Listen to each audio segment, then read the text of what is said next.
Kira is an heiress of great power, but she has only one goal: to gain her father's love and acceptance. However, Cosette shows up claiming to be the real daughter and Kira a fake. Cosette takes everything that belonged to Kira: her father's love, status, and even power. Kira fails to prove her parentage and is sentenced to execution. But before she dies, Cosette says that Kira was in fact the real one. Kira got a second chance. Someone turned back time. Now she has a new purpose in life. She's going to make friends, find a husband, and prove that it was in fact real. Hours before, Kira Effervis was kneeling near the steel blade. All the people around her wanted her dead and hated her. Cyrus was called a devil with the appearance of a virgin, and everyone wanted her to pay for her sins and lies before the entire empire. Before her stood the Grand Duke, her father. He was sure that she was not his real daughter, and mercilessly he ordered the princess to be executed for the crime. A sweet girl ran up to the place where the execution was taking place. Her hair was fluttering in the wind just like the Grand Duke's, and her features were so similar to his that no one doubted that she was his daughter. She told Dad to get away from this sinner because she is dangerous, and Kira could only scream in anger. When the Duke left, this girl looked at Cyrus and laughed. Kira still remembered what happened that night. The words that the girl whispered were still heard in her head. She showed her real water magic, but it wasn't just water. Kira intuitively felt that it was water spirits, and the fact that she saw these spirits was direct proof that Kira was the real daughter of the Duke of this stupid man. The pure-blooded, noble Kira Farvis eventually became a sinner and turned out to be the false daughter of the Grand Archduke. What if it was actually a lie? Kira was actually real, but even knowing this, Kira was still unable to avoid execution. And in the last seconds of her life, Kira heard only the loud cries of the crowd wishing her death. The father's indifferent face and his daughter's mockery. After all this, in the future, the title of the Grand Duke suddenly fell. And very soon a great crisis came to the entire continent. And all that was needed was to remember the prophecy of the shield of salvation from disasters. Duke Farvis would have only one child blessed by the spirit. The families of water spirits chosen by the goddess are the House of Farvis, and the daughters of the Farvis house, upon reaching adulthood, can hear and feel the great spirit of Beatrice. The gift of the unknown demon brings rain to the parched continent, for which people called her a spirit. Now let's go back to the past. Kira, the first daughter of Ludwig Farvis. According to the prophecy, she was considered the only gifted. The girl grew up as a sincere and kind lady, and she wanted only one thing: the love of her father. Kira lost her mother at an early age. Naturally, she really wanted her father's love, but the Duke didn't care. Kira tried to understand what she had done wrong and was always strict with herself. All her life, she thought about what she needed to do to make her father love her. Kira tried to learn all the material as quickly as possible to be a worthy daughter of her house. Everyone admired Milady and had never met a more talented child before. Kira had already achieved success at an early age and thought that at least now she could receive her father's praise. But every time she came to him to tell him about it, he didn't give her a chance to tell anything because he was always busy and didn't even look at her. The Duke, in truth, never even hugged his daughter. Over time, Kira began to think that if she hurt herself, her father would come to visit her. And despite her fear, she deliberately fell down the stairs. When she woke up with a lot of injuries, she was still happy thinking that Dad had come to visit her. But they were only servants, and in the end, no matter what happened, Dad never came to her, never talked to her, and never even wrote letters. Kira still hoped that her dad loved her and that he would at least look back once or show some attention. But it didn't happen, so she lived for years trying to get her father's recognition. Most likely, she would have lived her whole life like this if that girl hadn't appeared. She called herself the eldest daughter of the Duchess Rowena. The girl's name was Cosette. She claimed to be his real eldest daughter. The Duke usually didn't pay attention to anything, but for some reason he became interested. Duchess Rowena Weinberg died after her exile being barren, and Count Isaac, the older brother, was absent and had not appeared here for years. And now he suddenly appeared here and even brought a child. No one would have believed it, but Cosette was an exact copy of the Grand Duke, unlike Cyrus. And the Duke gave Cosette the opportunity to prove that she was real. From that day on, the familiar world began to change for Cyrus. Cosette now also lived in this mansion. She had a beautiful room of her own and could move freely around the house. Cosette wanted to be friends with Kira and chat with her about everything. They were the same age, but Kira did not really react to this.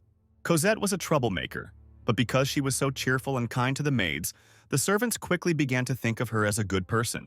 While Kira had a high title, and it was very difficult for servants to get close to her, but Cosette was so simple and sweet, and besides, she looked like a grand duke and quickly gained trust. Kira thought about this girl who appeared out of nowhere and called herself a blood relative because her face was very similar to her father. But Kira had nothing to worry about. She was sure that she was her father's biological daughter and that she had the strength of spirit. It doesn't matter what happens, only one daughter with a gift will be born. And since only one daughter will become a shield of salvation for the entire generation, then the second is a fake that will bring chaos. The fake will definitely die, but if Cosette contacts the spirit before Kira, the situation may change. Cosette came to Kira at the end of the training, showing maximum friendliness. She really looked good, but Kira had no intentions or desire to be friends with this girl, whom she does not know at all. Cosette asked if it was because Kira wasn't the Duke's real daughter. Cosette deliberately began to provoke and pity Cyrus by saying that it was not her fault that she was born from her mother's affair with another man. But even if there is dirty blood flowing through her veins, Cosette is not at all worried about it and is ready to be friends. Even though Kira's mother kicked out Cosette's mother and then became a duchess and seduced the Duke, Kira is not at all to blame for this and should not feel guilty. These words angered Kira enough that she even pointed her sword at Cosette and said that if she continued to insult her mother, her sneer would be wiped off the face of the earth. Of course, no one heard this conversation. But the servants immediately ran to save Cosette. They, without understanding what had happened, immediately began to pity Cosette and accused Cyrus of pointing a sword at someone who had only come to apologize. And Cosette actually began to apologize and act so harmlessly in front of the servants. She said that she simply thought of Kira as her sister and did not want to quarrel with her. Kira was irritated by these words because they had just particularly dared to insult her mother. The servants noticed a small scratch on Cosette's hand from when she fell to the ground and immediately took her to the doctor, looking at Cyrus with disdain. The Duke thought a lot about his past, about Rowena, when they were lovers. Then they agreed that if a son was born, then he would be called Christian, and if a daughter, then she should be called Cosette. It was because of this that Ludwig could not make a decision immediately. Besides, the face of this child was so similar to him and Rowena. The Duke called Cyrus to his office over the years. He had called her to him only a few times, so she was nervous. She was also excited. He was informed that what had happened at noon was that Kira had pointed a sword at Cosette. And the Duke, of course, understood that she was not happy about the appearance of this child, but he could not allow her to make such scenes in front of others. After all, she came as a commoner. She has no etiquette skills and knowledge of manners, so you can't react to her so harshly. Kira told that Cosette was the first to insult her mother and said that she had taken a lover. Kira can tolerate insults directed at her, but she will never forgive someone who defamed the name of her late mother. The Duke only said that very soon it will be known whether it is a lie or the truth. Kira was in shock. Even when she left her father's office, she still couldn't come to her senses. When her mother was dying, she said, "It doesn't matter what others say. Kira Farvis is the only nymph. Therefore, she should live confidently as her heart desires and not worry about anything." Kira has always performed the duties of the Duke's daughter, but why then does her father doubt her? Why does he even doubt her mother? And all because of some Cosette. When she burst into tears in the hallway late at night, she didn't even think that anyone would see her. But, as luck would have it, Cosette appeared and she began to laugh and feel sorry for Kira, who was crying here alone. Resentment turned into anger, but Kira tried to calm down and not be led by emotions. She asked why Cosette was here at this hour, since she lived in another wing of the building, not in the main house. It turned out that the father decided that today, Cosette, as the heiress, would live in the main house on the same floor with Kira. Kira was shocked because she is the eldest daughter of the Farvis house and not Cosette, who suddenly appeared out of nowhere. Kira really had a hard time containing her emotions because she had tried all her life. But then Cosette appeared and ruined everything. Cosette laughed. Kira began to break so quickly. Cosette said that from now on, she will always be there and will take away everything that belongs to Kira. The next day, Kira's deputy Joseph came to report on the situation with the enchanted beast of the north. The evil spirit was a particular danger, and then a fourth detachment of knights was sent. But they asked for reinforcements, and Joseph has a plan. Since Denal Canyon is nearby, they decided to set up an ambush there. But it is an ancient place. Besides, it is one of the Emperor's treasures, and there will be trouble if this place is destroyed. Joseph suggested another option to make an ambush in the forest, but it is near the mountains where it is very dangerous. However, the risk is below average, so Kira told him to act according to the plan. No one could challenge Kira's order because she was the head of the knightly order. Only the maids who watched this all the time did not understand. How could Kira take this post?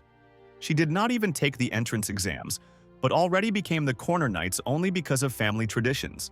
From generation to generation, every child of the Farvis house, upon reaching the age of 18, must hold the post of head of the knights for 3 years. So usually everything is decided together with her head. The head itself is only needed for appearances. That's what the maid thought. She was sure that Kira didn't understand this at all, and she would never be able to prove herself as the head of the tree. They felt very sorry for Joseph, who had to take the place of deputy, although he had enough skills to be the head. These maids were already sure that Kira was a fake and despised her for always walking with such an arrogant face and ordering them what to do. For example, this maid wanted to trample Kira's arrogant face with her own feet so that she would wash her clothes herself because she is actually a fake. Kira heard all this said and asked the maids if they would be held responsible for what was said. The maids apologized, but the one who said all this to the world was sure that she had not said anything wrong. The maids told her to stop, but Mira wasn't going to.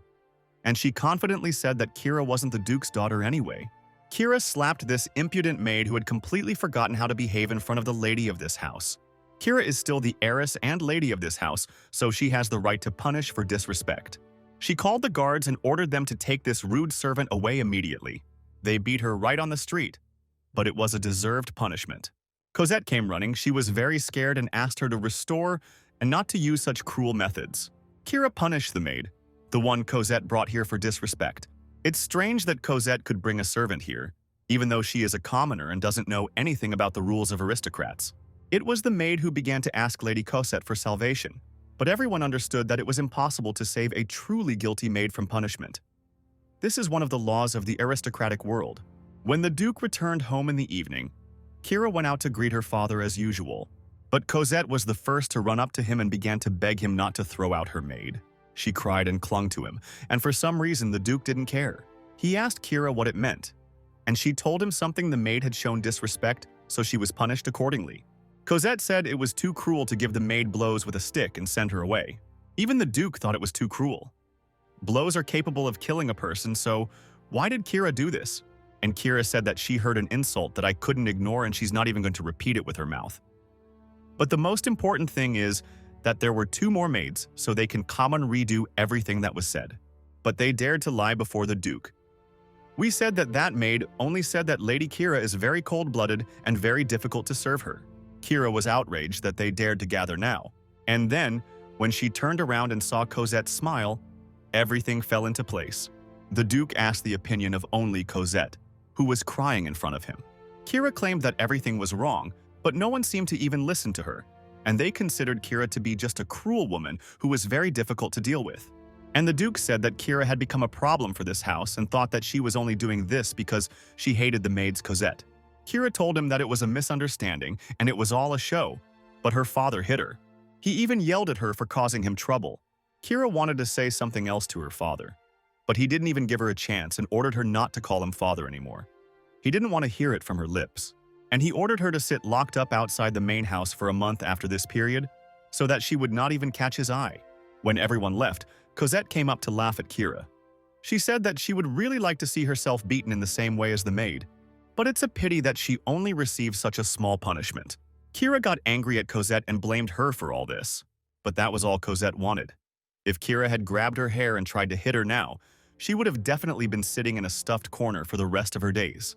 And from that moment on, Kira sat locked up without permission to go out. She began to see the Duke walking with Cosette. He had never walked with Kira or his son before. When the Duke felt he was being watched, he saw Kira but ignored her and continued walking with Cosette. Kira always thought to herself that everything was fine. She was going to prove her spiritual connection with the spirits so that this fake would disappear.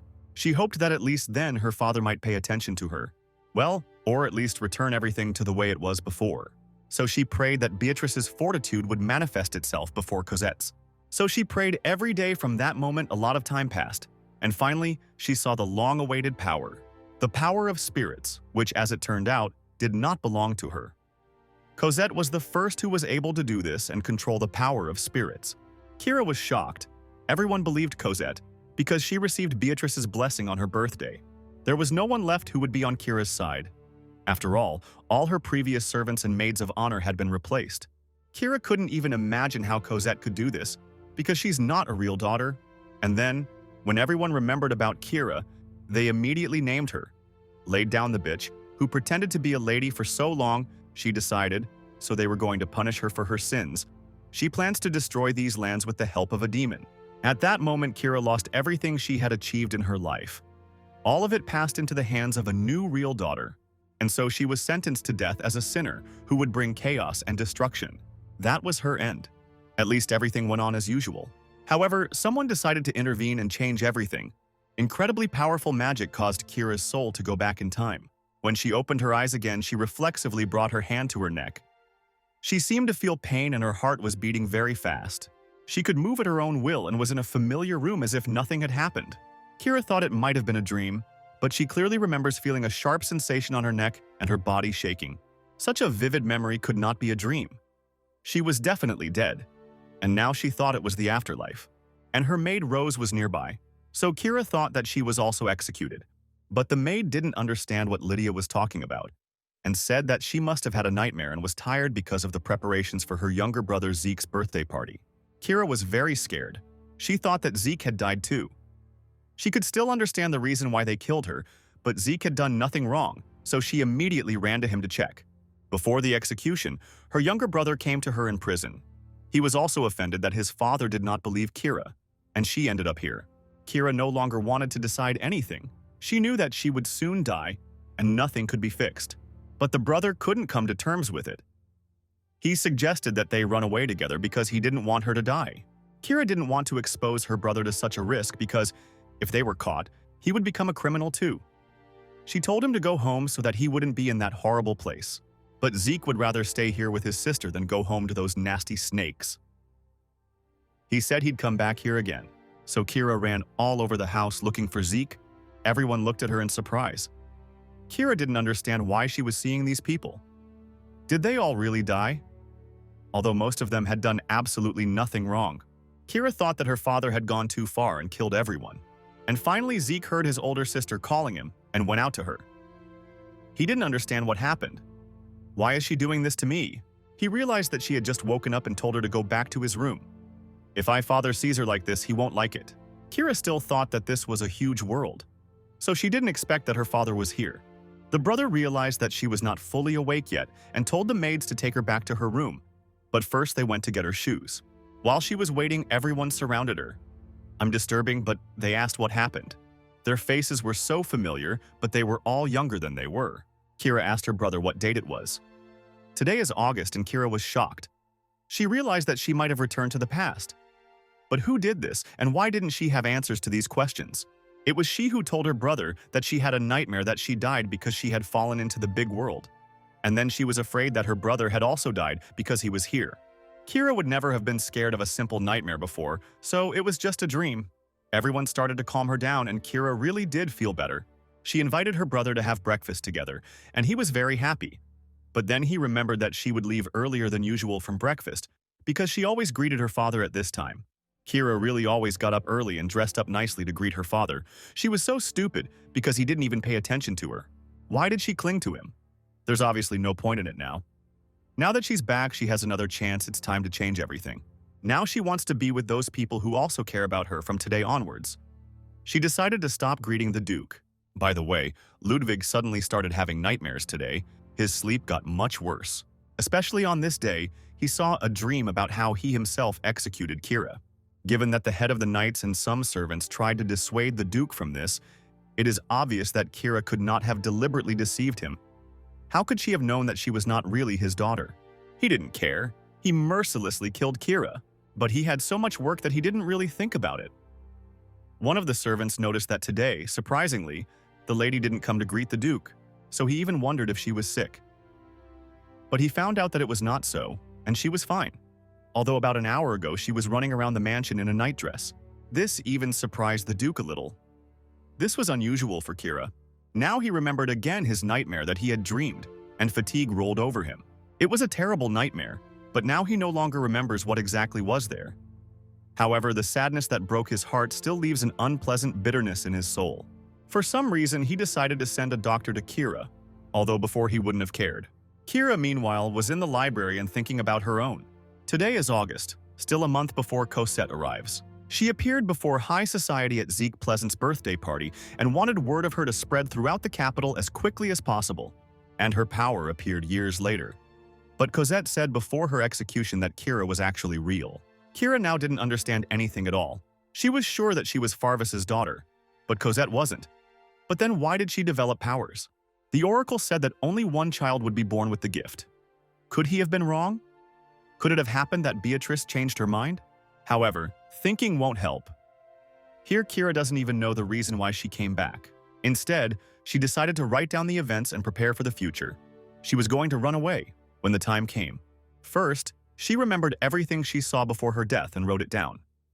If she saw the water spirit, then she should understand how Cosette managed to contact Beatrice. Also need to find out if magic exists. Return in time. After all, no one has ever talked about something like this, and even asking the magic tower will be useless. Kira was interrupted because the doctor came. She did not understand why.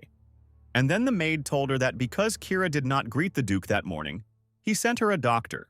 Kira was confused when she begged the Duke to save her and he ignored her. But what is he doing now? It's not even funny. Kira ordered to send the doctor because everything was fine with her, and she didn't want to waste time on useless things. She decided to get down to business and join the knightly order, but first she needed to change her clothes. There was some kind of exam going on there right now, and Kira, as the head of the knightly order, decided to just watch. Of course, Joseph was in charge of everything. Kira remembers everything that happened that day because she already lived it, so she accidentally muttered that this man would pass even though she had never seen him train. Joseph heard this and wondered how the lady could know that this guy would pass if she had never seen him. She quickly came up with an excuse and there was silence again. In fact, at that time, she was on good terms with Cheese Joseph. They were not on the best terms because Kira became the head of the Knights only because she was the daughter of the Grand Duke. Unlike her, who got the position thanks to her pedigree to replace her head, Joseph was talented. Kira felt as if all her weaknesses were exposed. She felt humiliated. And to gain an advantage, she confronted him. But it was very stupid. Even after all this, it was Sir Joseph who tried to protect Kira until the very end, even when she was already in guillotine. Then she was truly surprised by this, and now she really wanted to change their relationship. She decided to tell him something important and offered her sincere apologies. Joseph was confused and did not understand what had happened. Meanwhile, Kira was blushing even more. It was a little embarrassing to admit that she was jealous of him and wanted to get everyone's recognition just like him. So now she apologized for that and for taking Joseph's place. She promised that from now on there would be no arguments like before and it would not nitpick over trifles. Now he can perfectly lead the order on his own and he no longer has to ask her opinion. Joseph was in shock and didn't have time to say anything before they announced that the training was over and it was time to give a speech. Kira welcomed the new knights who joined the knightly order. Now they will become defenders of the empire and knights of the Farvis house. There will also be a party for newbies. And even though it's called a welcome party, they'll just all drink together. Kira said that they could drink and eat as much as they wanted. She would pay for everything. And of course the newcomers were very happy.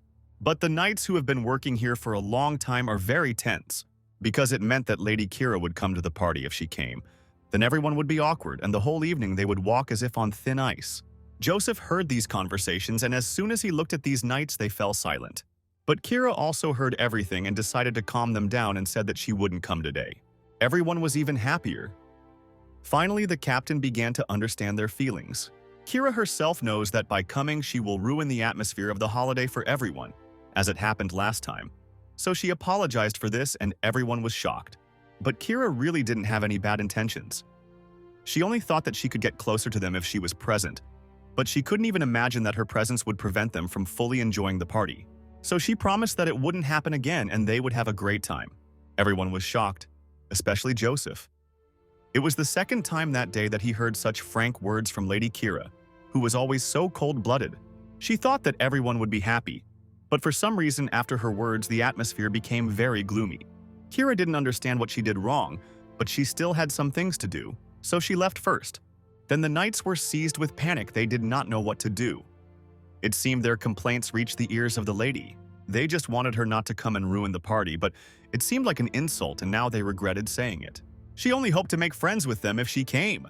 Well then, Why did she have that expression on her face last time, as if she was silently ordering them to stop drinking and go away? They were sure that she meant that they would not disgrace the order and quietly return to their rooms. But it turned out that this was not at all the case. And only one night came up with the idea that Kira is a decent lady and therefore she doesn't know how to have fun. She really did come to get closer to the knights, but they simply rejected her and asked her tactfully not to come.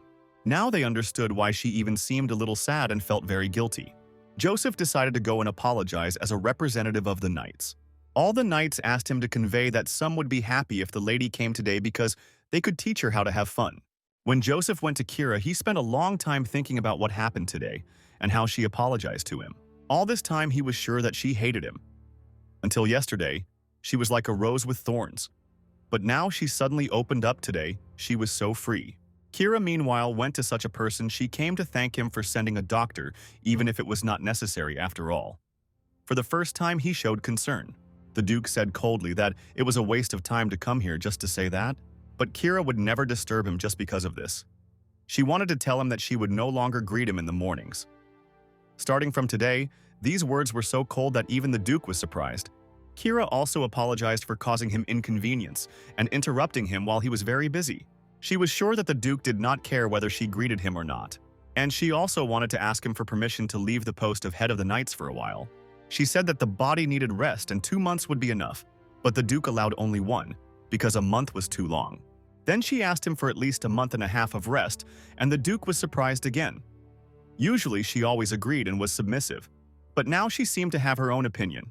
Kira did this because she knew that she would leave this position anyway, in a month when Cosette appears. Therefore, it is better to leave herself.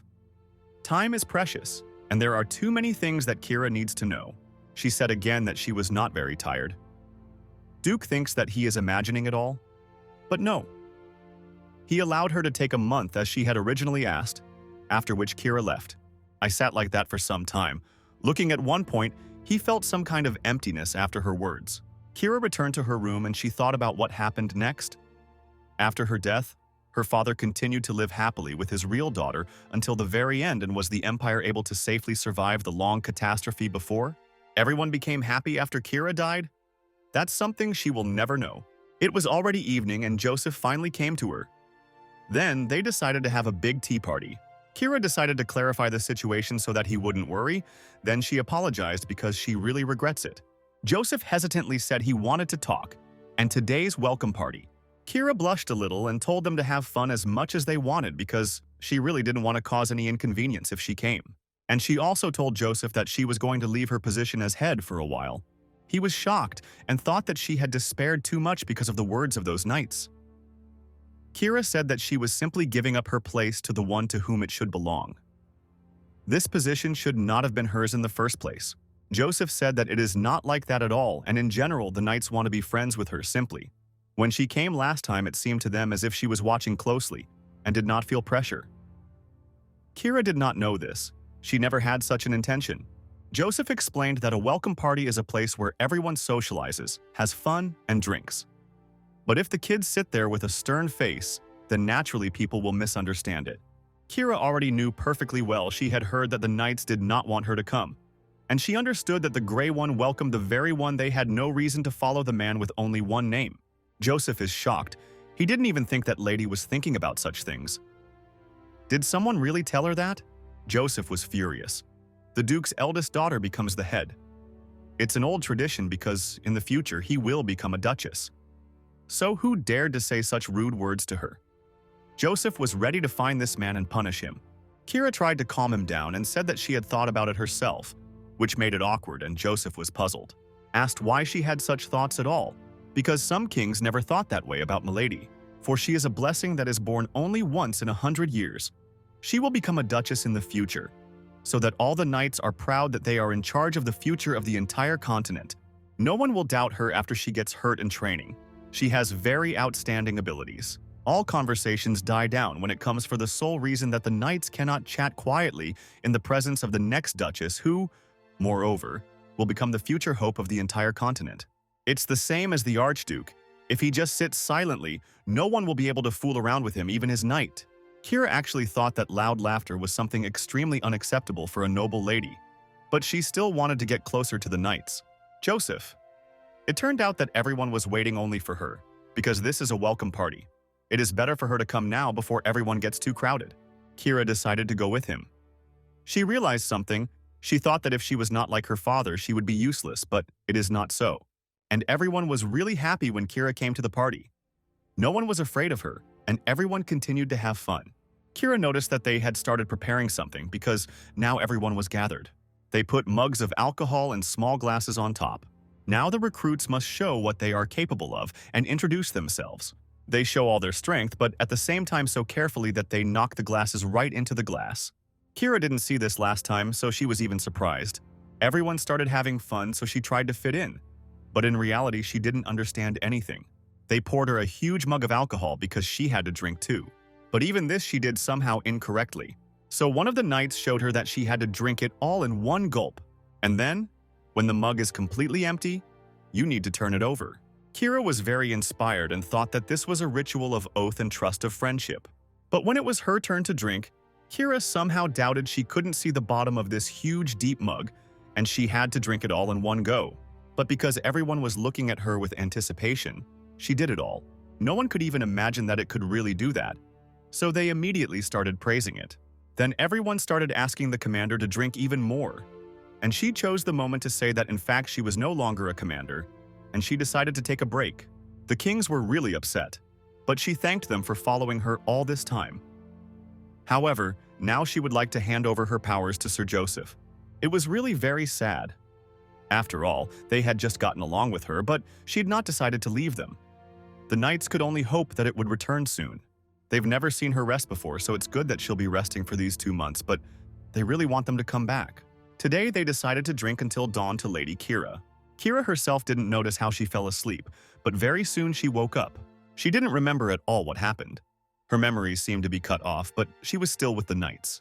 Then she felt that her face was somehow wet, and she thought it was water. But it was her tears. And the knights, meanwhile, were discussing the Duke vigorously. They were complaining and shouting that it was all because of the Duke because he was so scary and never spent time with them. And if someone made a mistake, then they would most likely get rid of them. When Kira realized that they were talking about the Duke, she also began to get angry because he wouldn't even blink an eye if she died. Due to the influence of alcohol, she gave in to her emotions and told that she never rested, only worked hard for her father. She didn't even intentionally fall down the stairs because she wanted his attention, and he didn't visit her room even once. It was so cruel the knights did not understand how he could do such a thing to his own daughter. But it's probably because she's very kind that one of the knights suggested that from now on, the Duke should start a rebellion. But Kira didn't want to, because to caress means to remember him. She hated everything connected with her father. Still, time is precious, so it's better to spend it having fun and relaxing. The lady studied hard, but spending time with the knights turned out to be much more fun. She never knew that it was possible to just have fun with everyone like that. The knights had never seen such a bright smile on her face. Joseph, in particular, couldn't take his eyes off her all night. When Kira was finally drunk and fell asleep, Joseph was going to take her to the estate, but the girl knight decided to do it herself because she was also already leaving. Kira left for home in a carriage, and the knights continued drinking. They told Joseph that she had a great time, and they all even complained about the Duke. Wilfred really couldn't even imagine that Lady Kira was like this. They thought that she was scary and cruel, but it turned out that she can be gentle and quite sweet. Joseph hit his friend and told him to watch his language. He couldn't understand how anyone could dare to have such disrespectful thoughts about Lady Kira. But then when he thought about what happened today, he also thought that she was cute. But these were not the only thoughts that visited his head, and Joseph blushed because of what he thought. The next morning, Kira woke up with a blue headache from a hangover. She ordered her servants to clear her schedule and cancel all plans. It was the first time she had done this. She also asked to find detailed information about the spirits, so it was time to go to the library. And while she was preparing, she decided to ask her closest servant, Rose. If she could live anywhere, what place would she choose? Rose said that she dreams of going on a trip someday because she has never been outside the capital before and would really like to see the world and get new impressions. Kira allowed her to take a vacation later and was even ready to shave all expenses herself. Gruz was incredibly happy her dream would finally come true. In life in a small town 1.5 time. Besides, she would not like to die spending her whole life only on work. Work is really not the purpose of life, and Kira wondered what if there was a parallel universe, in which she would not be a child of the Farvis house but would have freedom. Then her life would be completely different.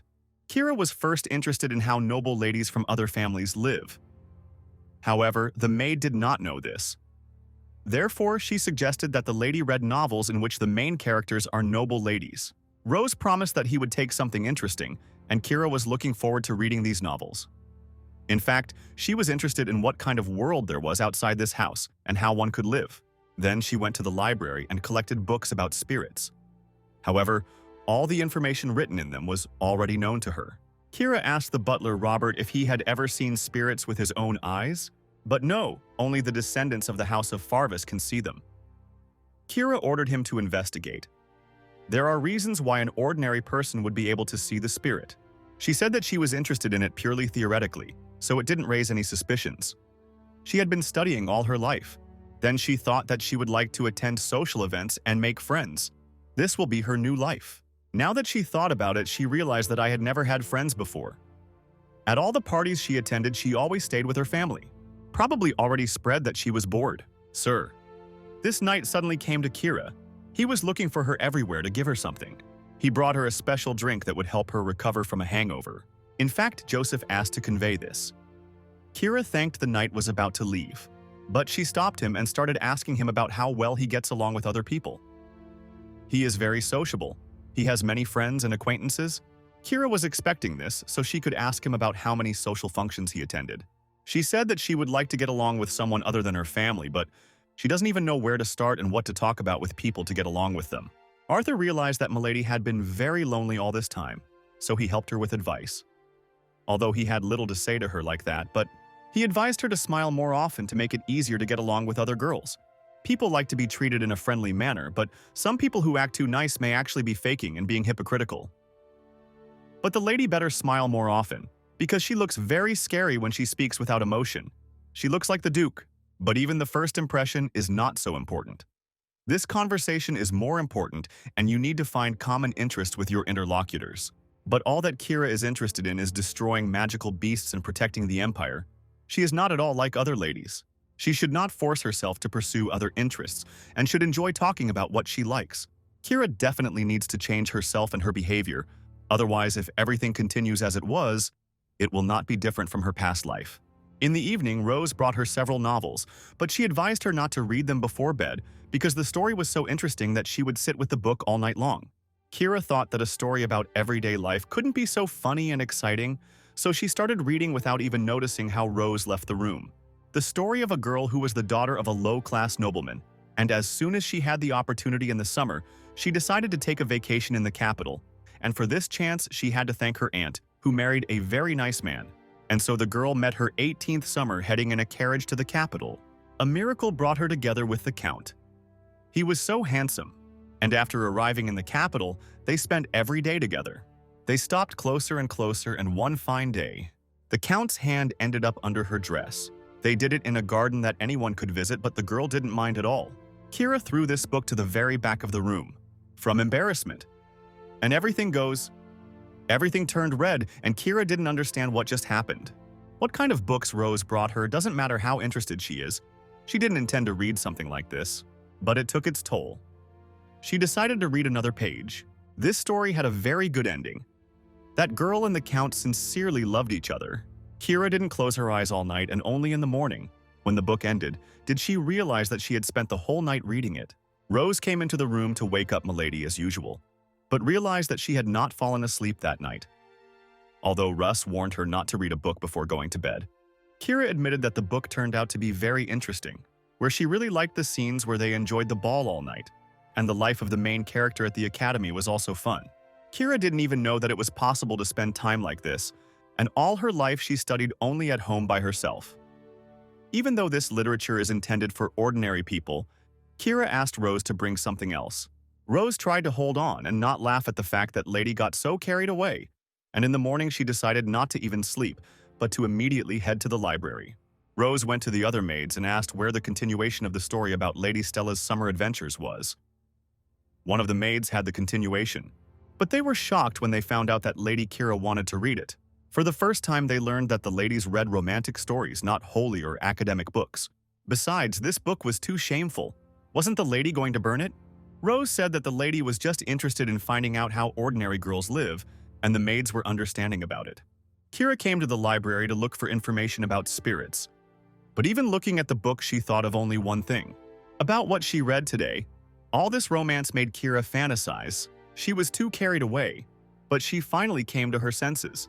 There is very little information about the spirits, but that was to be expected. Even being the only family connected to the spirits, Farvis knows nothing. Because the temple said that the holy power given by the goddess should not be the subject of experiments, so she was accepted without question. Because of this, there is so little material to study here. It becomes boring to reread what it already knows. The library doors were open and Kira suddenly heard someone in the hallway discussing Graham and Stella. Kira immediately looked out to listen too. What theories talk about? They discuss the analog of the novel and the main stories. In the analog, the main thing is that the couple appears very rarely, and the younger sister appears only in the middle of the novel, and the maids did not understand why Lady Kira was looking for this book. And then they started discussing the scenes they liked most in the novel, like the one where the main characters confess their feelings to each other in the garden, or when they went to a mansion by the sea, and for their wedding night, it was very romantic. Kira also really liked this scene. It's a pity she couldn't discuss it with the maids, she just secretly eavesdropped. But there was a maid who didn't like these scenes. And for example, the part where the main characters recognized each other at first sight, although they were wearing masks. Kira also really liked that scene. She wanted to join this conversation so much, but she couldn't ruin her reputation. When she decided to sneak out, the maids still noticed her. They were so scared that they screamed and even started shaking with fear. Then they started apologizing to you and saying that it was just their break, but they are now going back to work. Kira didn't even have time to say anything before the frightened maids ran away. She wanted to listen to this conversation a little longer, but now she was upset. If she had said without hesitation that she enjoyed this conversation, maybe everything would have been different. And I have always been a priority for Kira. So now, she doesn't even have the courage to admit that she likes it. In the hallway, she ran into her maid and decided to tell her the whole truth. What Kira said in the morning was a lie. She said she wanted to study normal life extraordinary people, and it certainly helped her. But this novel about Stella and the Count was so exciting, and Kira really liked their relationship, but she was embarrassed to say that she enjoyed reading this novel. Rose was very happy after these words and thanked Olepi, and she said that next time she would bring her another Roman, also very good, and then they were able to discuss what they had read together. Kira also felt better because she really wanted to talk about it. Today the Duke was going to go on a trip because of this. He won't see his daughter for some time. Before, when he went somewhere, she always came to see him off. The butler said that the lady is busy now. The Duke will not be able to see her in the library. He is studying spirits. A few days ago, she sent a man to the church in addition to mentioning spirits. Kira is also looking for evidence of their existence and appearance in public. The Duke himself did not understand why he became so curious about what she was doing. Since she had the blood of the Farvis family, he thought that her abilities would reveal themselves. Suddenly, the Duke felt everything inside him contract painfully. It was so abrupt and unexpected that he even fell down the steps when he was about to enter the carriage. Everyone helped him immediately, but the Duke himself was surprised by what happened. He must have been very tired, or it was all because of the recurring nightmares. But he went on the trip anyway. Kira was busy with her business, but looking out the window, she saw the maids happily chatting with each other. Kira would also like to communicate with many people, but when she thought about it, she felt awkward. Cosette, for example, was not at all bothered by such things. She communicated calmly with the maids. Kira, when she saw this, immediately dispersed them, because such behavior was unacceptable. She said that Cosette must become an elegant noblewoman if she wants to be part of the Farvis family. But Cosette had no intention of becoming a stupid bore like Kira, because she knew that if this continued, Kira would end up alone. Only now did she realize that there was nothing so important in the status of nobles or their authority, and all this time she had been wrong. Kira decided to write a letter to her maternal grandfather because she had one important thing to do. Marcus Simon Edinburgh. Despite being a greedy and cruel man who uses Zeke and Kira to strengthen his authority, he never ignored his granddaughter's letters. Since the events of the present may develop in accordance with what Kira knows, she needs someone who could provide assistance if something happens. However, within the family, it is almost impossible to find someone who will avoid the Duke's gaze.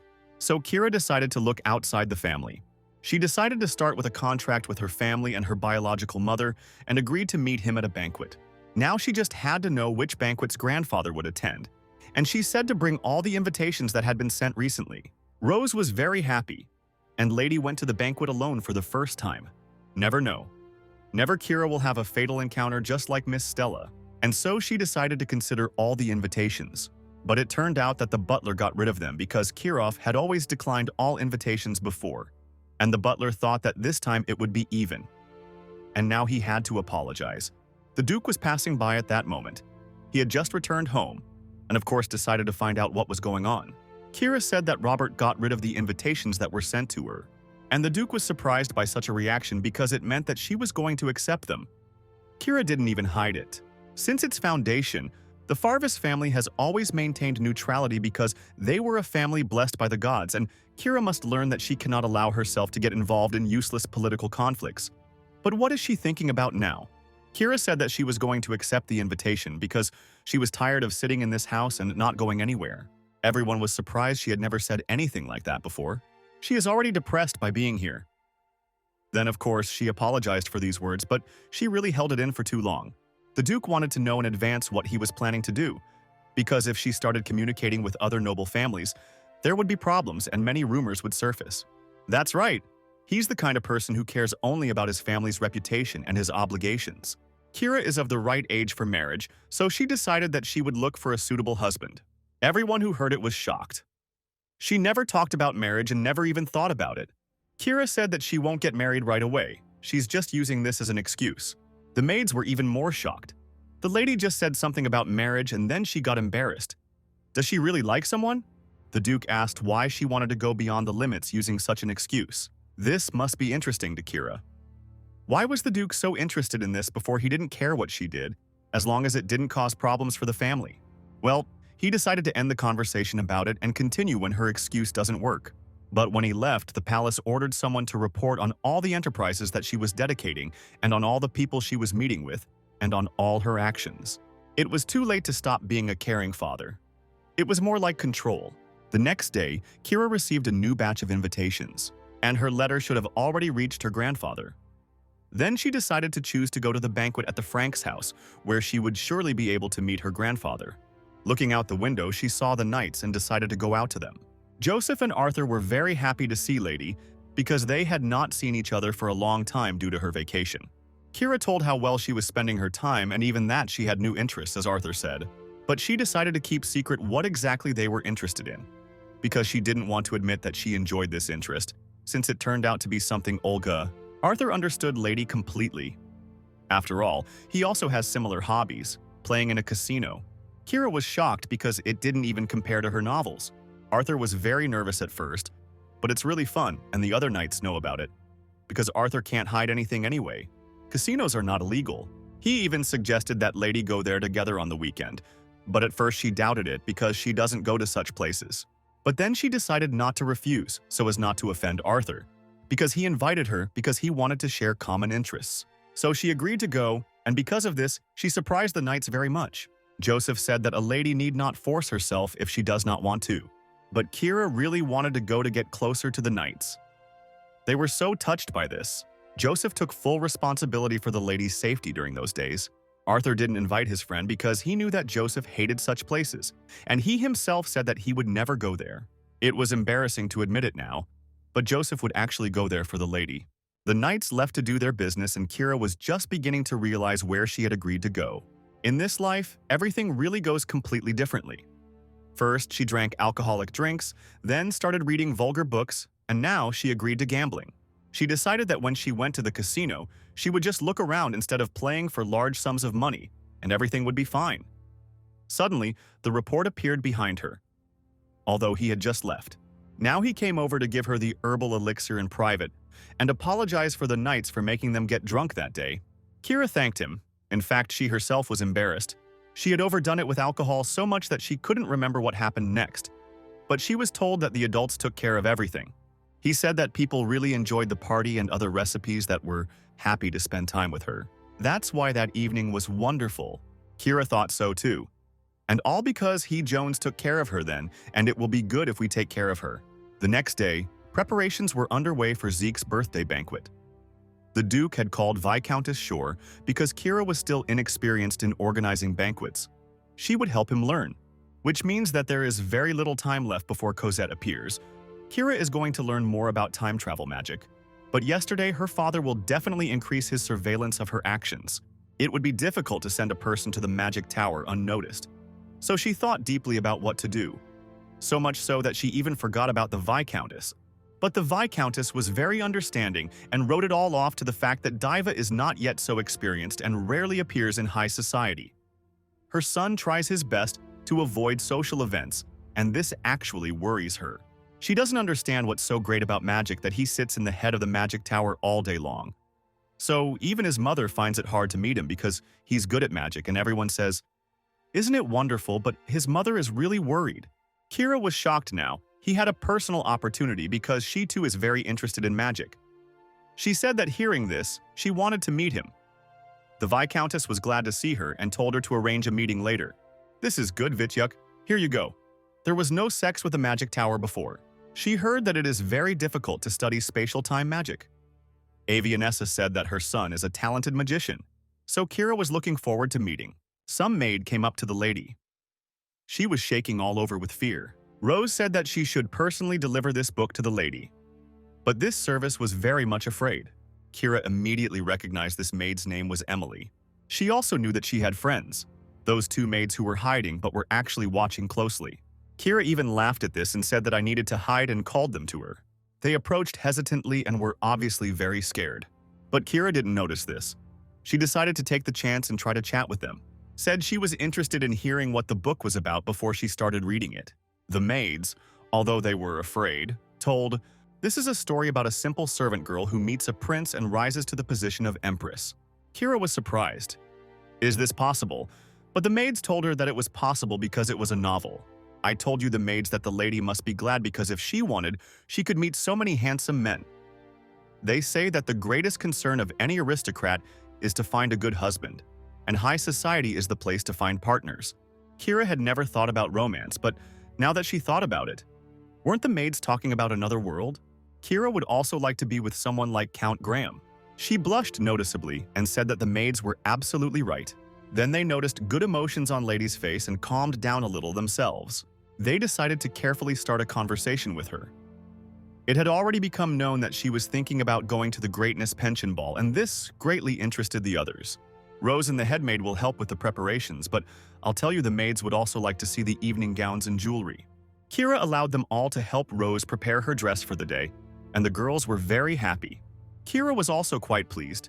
She had already achieved some success because she was able to talk to the maids about what everyone liked and the atmosphere improved. It seems they got a little closer.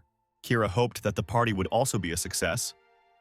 But then, the maids began to worry that if their children were a lady without a gentleman. They read in a book about girls without partners and singles standing around the ballroom. But they were sure that Lady had no reason to worry about it because there would be a lot of people who would want to talk to her, and besides, she wouldn't go there alone, so she wasn't too worried. Kira didn't quite understand what they were talking about. "We were going to go there alone." She completely forgot that the only partner she had was her father. But that was only a very important event. "I saw the other days he was too busy. He certainly couldn't fit into her schedule." And then the maid suggested asking one of the knights. But Kira thought that she was not close enough yet. And with them, to ask for such a thing. She just didn't realize it, but the knights would really be upset if they heard it from her. Suddenly, Joseph approached them. He came to pick up Kira and accompany her. Other knights came too. They were going to go have fun together, but it was a secret that they were going to the casino. Kira was already getting ready to leave. Rose was just in time to bring a hat to complete the look. Everyone was very happy to see the lady off. For the first time, she was going somewhere just to have fun. Kira herself couldn't believe that she was actually going to the casino now, but it was too late to retreat. But at least, now there's a break and few people will see then. But she completely forgot about her younger brother, Zik, and that her little sister was going somewhere and he became interested. Sister looked so cool. But where is she going at this time of day? Zeke yours feel lonely all day. At home could not bring him to the casino. However, if he decides to just look around, will it be okay? Although the brother didn't ask for anything, as a good sister she couldn't ignore his feelings, and she suggested that he go for a walk with them. He was ready as soon as he took his coat. Zeke was really happy, but when they were already riding in the carriage, he found out that they were going to the casino and was shocked. Then he started shouting that they were crazy and shouldn't have brought his sister at all. Kira tried to calm her brother down because casinos are legal and even approved by the Imperial Palace. Besides, she won't bet money. She's just looking around and studying the outside world. The knight looked with affection at the long-remaining sister and younger brother, having a sweet conversation. Only Arthur was going to have some real fun, but Zeke would just have to look around. Then Zeke hit Arthur on the leg right where it hurts. Soon, they arrived at the casino. It was a huge building where there were really a lot of people. It was clean and tidy here, but much better than Kira could have imagined. Joseph suggested that she go to I wrote if she is uncomfortable, and also it is not advisable to reveal your identity here. But Kira actually liked it here. She wanted to know more, and Zeke and Arthur have already gone somewhere. It seems that the knight was going to hook the young gentleman on some game. This is roulette, where you can try your luck. Zeke was absolutely against it, and was not going to play because he believed that there are idiots who can't stop wasting their money and will soon go bankrupt. You need to control yourself and not waste time on stupid things, and it's better not to start at all. Kira, of course, considered these thoughts reasonable, but she was so interested that she wanted to try at least once. In this game, you had to put chips on the right number to make a bet. Then the dealer would spin the wheel, and if the ball landed on the number you chose, then you would win. And if not, then you would lose. That is, here you can choose by pure chance. Zeke couldn't believe it, sister. I'm really going to play this. Kira went too far, she can't leave empty-handed. This is her first game, and surprisingly, she won. It was so much fun. Kira offered her brother to play at least once, but he continued to refuse. I still put some chips in his hands for his first time. Although if he doesn't want to play, he can just exchange them for money. Kira was about to try another game. Joseph and Zeke immediately ran after her, and Arthur and Rena exchanged sly glances and also went to have fun. Newbies are really lucky today. Kira won a lot of chips that can be exchanged for money. She realized that it was fun, and she wanted to come here again with everyone. They were about to go home, but Rena suggested that they all go and eat expensive food together. In fact, she just wanted to eat at the lady's expense. And for some reason, Arthur looked so serious. He was deep in thought about something. It seems he started to worry that lady started playing these games. And when he already wanted to tell her something important, he didn't have time, because a worker approached them, and it turned out that Count Sabier had given a message to Kira. He asked her if she wanted to play a bigger game because he noticed that she was winning all the time. Arthur said it was definitely suspicious and better to refuse. But Kira was inspired. She thought that if Count Sabier offered her to play, then it would be the same as a knight's battle. But she wasn't going to leave a large sum of money here and managed to stop in time and go home. She asked to tell the Count that she was only ready to play small games. Some guy was watching her with interest the whole time. After some time, Kira received an answer. Count said that he is not against having fun. Once if you collect into something easy. So Kira went to his VIP room. She told the others not to worry because she wasn't going to leave a huge amount of money because they needed enough money for food. She couldn't bet all her money and lose it. Kira wanted to give her company as much food as possible today, so she decided to take just a few chips from this bag. Rena was happy and thought that lady was going to buy not even food with this money. But Kira said she was going to bet on it and spend the rest of the money on food. Everyone was shocked because lady obviously didn't know how much money these chips cost. If they spend it all on food, they can eat gold dust. And so she came to the VIP room to the Count. This man looked good and calm. He realized that Kira had to for the first time and watched her notice that she was very lucky, so he really wanted to play. The best game in this casino is poker, but he still offered Kira a choice. She didn't know much about it, so she agreed. In the first game, they decided to make a test and not place bets. The Count immediately got us straight. Kira didn't even know what it was, but the company standing in her work joyfully exclaimed, because Kira had a full house. She really has very good luck, and she herself did not understand how she won. Then the Count decided that he shouldn't be soft with her just because she was a young lady, and in the next game they made bets, and of course he won. Arthur knew what would happen there. The children had just started playing and won a lot of money, so the Count wanted to give it back. But they couldn't stop the lady when they saw how much she enjoyed playing. Kira wasn't really that stupid. She knew her limits. When she used those chips that did that, she was about to retreat. But suddenly she saw how the Count was slipping cards up his sleeve. Even though she is a newbie at cards, she will not allow the Count to fool her with such an obvious cheat. And just as she was about to say it, who did it first? Suddenly, the thief of this casino, pinned the count to the table and twisted his arm for daring to deceive a fragile lady. This guy couldn't just stand there and do nothing. He also immediately called the guards to take this scammer away. After that, the guy approached Kira, politely kissed her hand and apologized for possibly scaring her. His face was beautiful, and that look was so kind. Kira immediately blushed and became embarrassed, because this was the same fatal meeting that happens in love books. She blushed and thanked him for his help, and her brother noticed that something was wrong. Then he immediately began to pull his sister to return home, because it was already very late, and Joseph also began to hurry. But this guy that Kira liked so much said that it was fate, and offered to have tea. She agreed, although she could not stay for long, and for him it was only a joy to drink tea with a beautiful lady, even if it was only for a minute. Kira didn't take long because preparing the cruise still takes time. And here is her whole company that came today. Only for her sake, one remained. Zeke got the most angry and asked whose idea it was to bring Kira here. Arthur immediately began to justify himself because he suggested it, but he didn't think that people would agree. Then everyone started beating Arthur for what he did. He had to take responsibility. Zeke couldn't give his beloved sister to this bastard. Despite the fact that Zeke is still very young, he already understands people. And Kira, I rely on the story of the novel, simply admired what a cool gentleman approached her. When they started drinking tea and she made a hat and this guy gave her a lot of compliments. And then he finally introduced himself. His name is Aiden Castro. Kira also introduced herself to him, but only said her name. But due to excitement, she even pronounced the name incorrectly. In fact, some time ago when she first came to this casino, the guys immediately noticed her and laughed at her behavior. Despite the fact that she was pretty, she acted like a village girl who was brought up in a strict family. Such girls are much funnier than those who know a lot, and instead of flirting with her, Well, I decided to gradually get closer, so I specially watched her and then helped, creating an ideal image for myself. Now he continued to tell her all sorts of compliments, and Kira was so embarrassed and put on makeup, she was easy prey for him. And as soon as he suggested that she have lunch together on the weekend, she immediately agreed.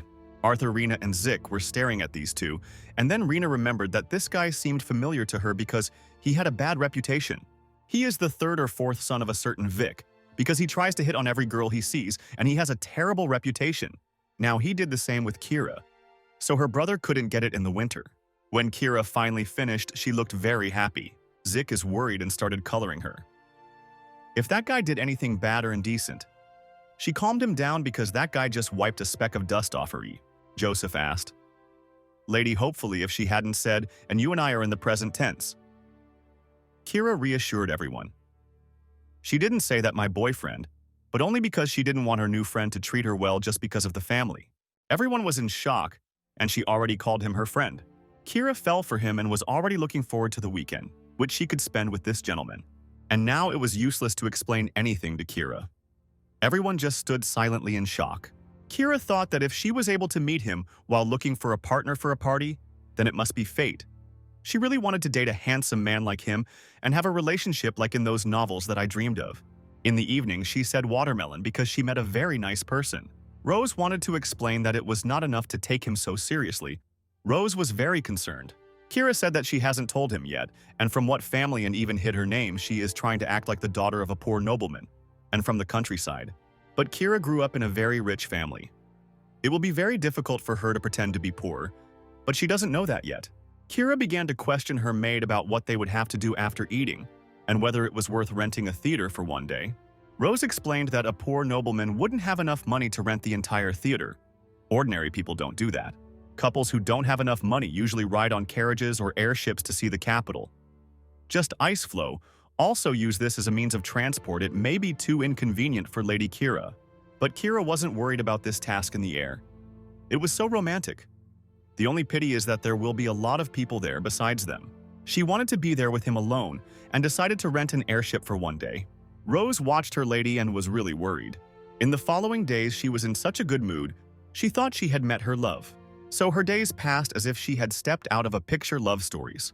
Joseph was so surprised that he didn't even recognize Kira from behind. He mistook her for someone else. It was her first time wearing such a white outfit, and it turned out she just did it because she was in a good mood. She picked one flower and gave it to Joseph simply because it smelled nice. After that, she quickly went on to do her own thing. Joseph remained standing in that place and did not understand what had happened. The other knights were shocked. They couldn't believe that it was really their lady. What a change had happened to her heart, that she literally became a completely different person. Has she really found herself a lover? Joseph became angry and told the knights not to spread unconfirmed rumors so carelessly. But Rena just recently heard Kira talking to herself, and she was thinking about how fun her task would be. Then they immediately remembered about that guy who had a reputation as a womanizer. And every child who wants to avoid the bad climate should not get involved with this guy. So the knights were going to prevent their meeting, no matter what. The long-awaited day of the date arrived, and Kira went to the appointed place and time. It was very difficult to prepare for this meeting because poor village nobles do not wear such expensive clothes and jewelry as Kira. So she had to wear these cheap clothes, and she wanted to be the most beautiful for him, so she was a little upset. Aiden was already walking somewhere nearby, and as soon as he saw Kira, he called her. She heard him, and then they started walking towards each other. Kira somehow unknowingly used her power, and in just a second she was already next to him. Aiden couldn't understand what happened. He was ready to swear that she had just been far away from him. Kira used mana travel, but I began to explain nothing. Aiden thought that he had taken too many drugs lately. Therefore, his plus we have not yet passed. He kissed the lady's hand and apologized for her coming first. He should have come earlier. He saw that it was such a beautiful video pleasure for a gentleman. Kira became embarrassed and blushed. There was such a sweet, loving atmosphere between them. Zeke, Joseph, Arthur, and Rena the Sinister watched all this from behind the bushes. Arthur already suggested squeezing this Aiden once. Zeke suggested instead that they carefully dispose of it while his sister wasn't looking. But in this company, there was one bright mind. It was Rena who said that this cannot be done. And the fastest way to show that he is trash for a lady, for example, if she becomes a witness to a scene where he flirts with another woman. But it's not something they can control as they please. Zeke was increasingly leaning towards the option of getting rid of the trash until his sister got attached to him. When they went to the restaurant, the knights immediately followed them. Aiden took her to the most popular restaurant in the capital and bragged about how difficult it was to get a reservation. They say there are many dishes here that Kira won't find anywhere else. When the food was brought, Kira didn't look at all. It was warm for her. It wasn't something unusual. Rose advised Kira to praise the guy more often, so when she ate, she stiffly said compliments about how delicious it was and that it was the first time she ate something like that. Aiden noticed that something was wrong. She didn't look happy, and it was like she was trying something like this for the first time. But Kira calmly insisted that it was true, and she had never visited such a place. Only her manners, to which she was so accustomed, looked suspicious, and she didn't even know. When Aiden met her at the casino, she looked like a country bumpkin who had just arrived in the capital. For the first time, it was impossible to imagine that she lived in particular prosperity. But then why is her attitude and behavior towards ordinary people to us service personnel? So naturally, Aiden wondered, in fact. After the meal, Kira asked him to devote some time to her on Wednesday. But Aiden? He couldn't agree. He already had plans for that day. He had to take care of another girl.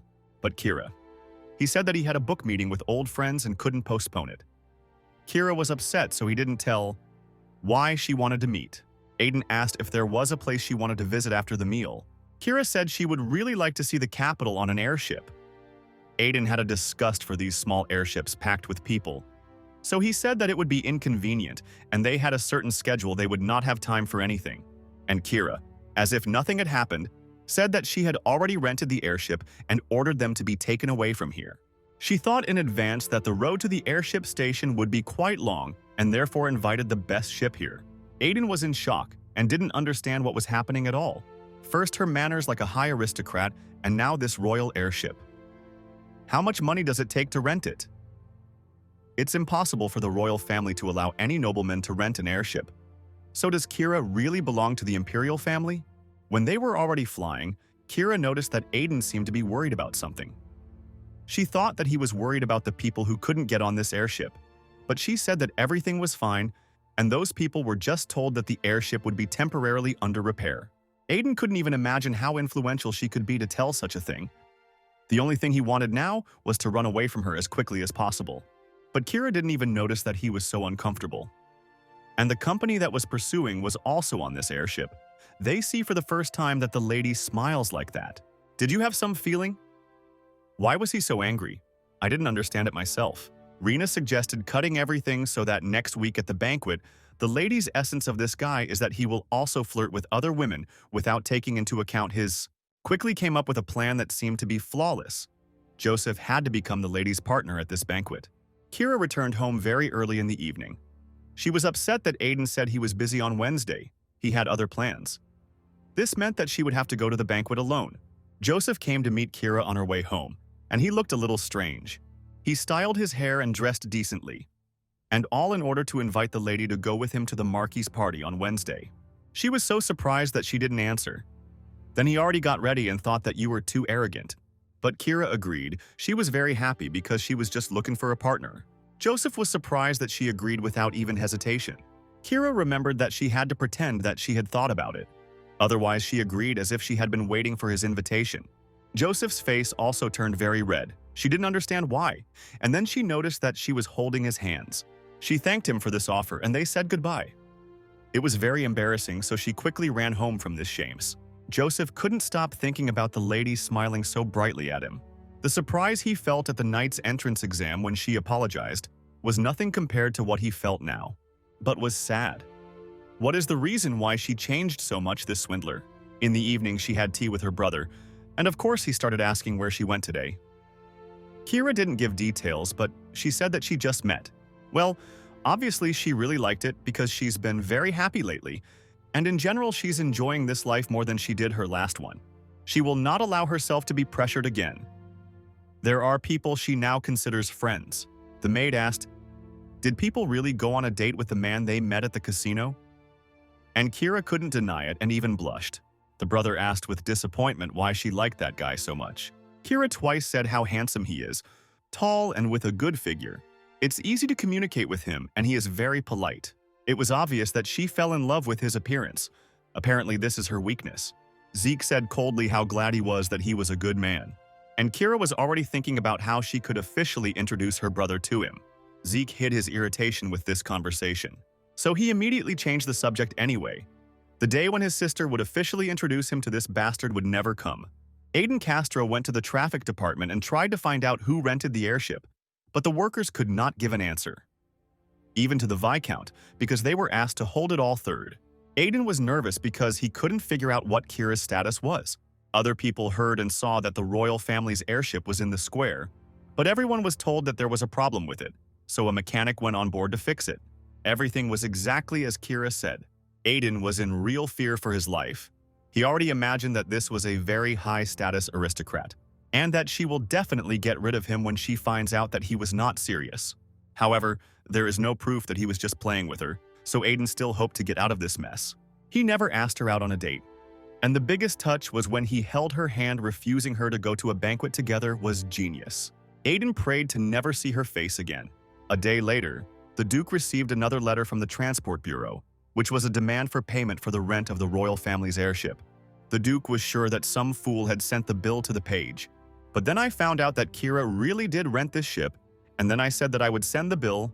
You asked me to sort it out. Ludwig at her age also felt locked in her own house, so he turned a blind eye to the fact that she rented a ship and simply paid the bill. But then the butler hesitantly told that the truth was that Kira had rented this ship for the guy she fell in love with. Then the Duke could no longer sit still, even the pen fell from his hands. It turns out that yesterday after dinner with another male aristocrat, they rented an airship and spent some time together. The Duke was still in shock. The reason why Kira started acting different was because she was dating a guy. She recently said that she is already at the right age for marriage, so she will use the excuse that she needs to find a suitable husband. But she definitely said that it was just an excuse to go out more often. However, it seems that she really did start looking for a husband. In that case, the Duke decided to ask her personally, and not to pay the bill without knowing the reason for renting the ship. He knew that if he invited Kira to his place, she would hardly want to come and would come up with some excuse, and so he went to her himself. Although he would never have done this before. In Kira's room, meanwhile, there was a small gathering of maids. They looked with delight at the dress that had been prepared for the banquet. Seeing the Julia Atelier dress with my own eyes is simply incredible. It has so many jewels sewn on it. It is straight and sparkles. Kira, what's so beautiful about this dress? For her, all dresses look the same. She didn't know that the dress from Julia's studio that she always wears is actually valued by high society. Kira is not interested in fashion, but she knows good blacksmiths who can make cool swords and armor. Just as she wanted to talk about it, someone came into her room. It was the Duke. Kira never expected to see him here. Probably for the first time in his life he came here.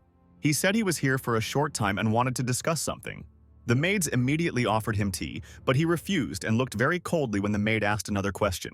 Everyone started shaking with fear, and only then did Kira realize that in the past, she had behaved in approximately the same way without realizing it. So he wanted to discuss renting an airship. Kira didn't understand what the question was. These rental costs shouldn't have been high. The Duke was also not interested in the amount, regardless of the reason for renting the airship. He believed that Kira simply should have notified him about it before doing so.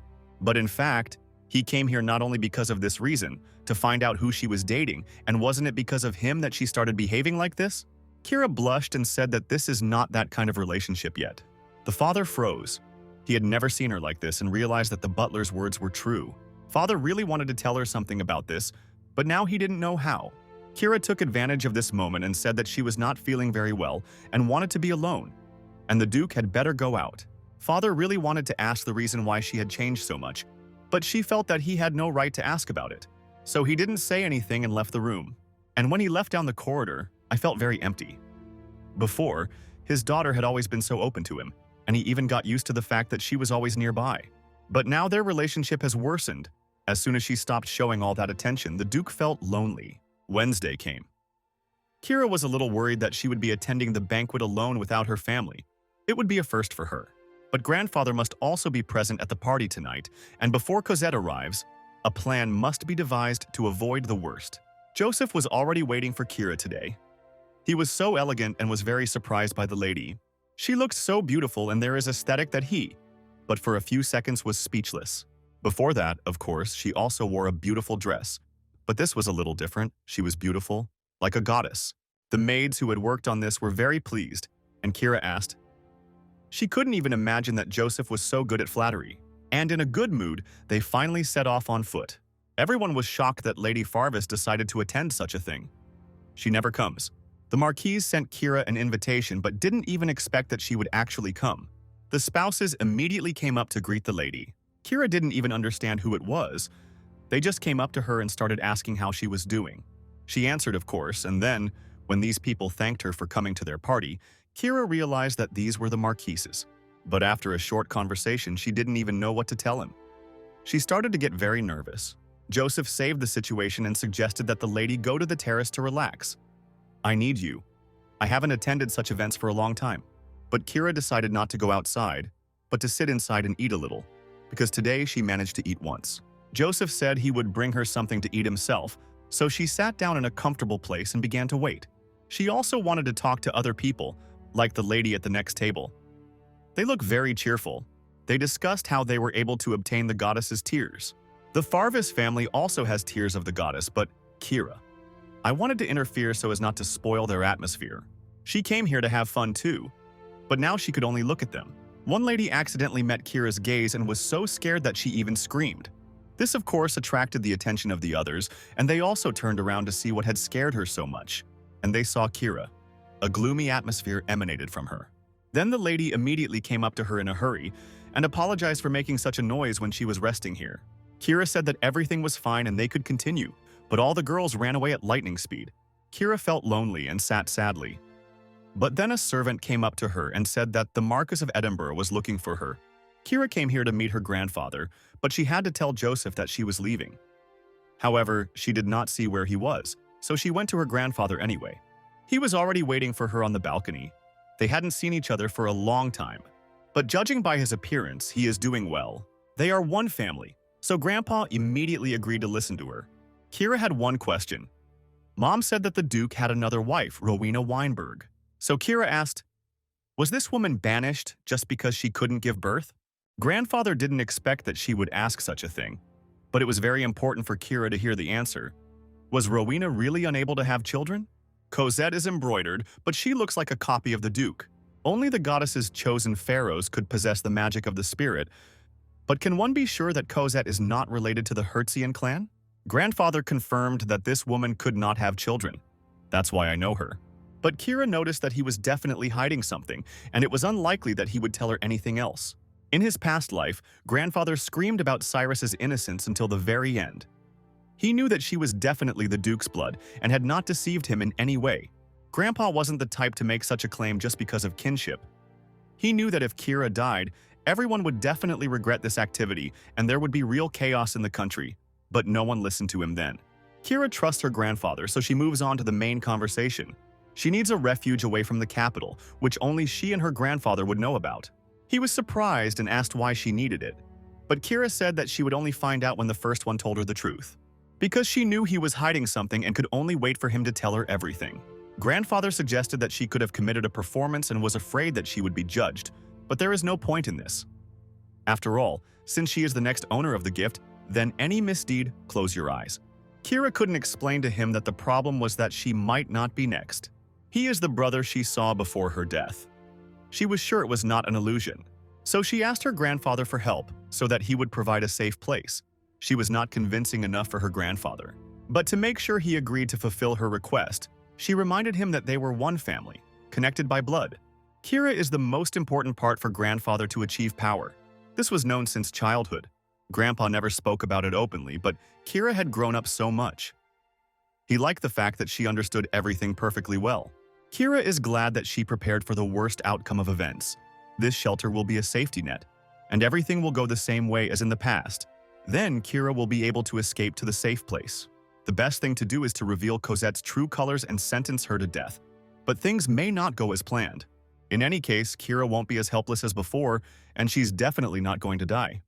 This calmed her down a little. Kira walked back to the banquet hall, but suddenly stopped because she heard a familiar voice.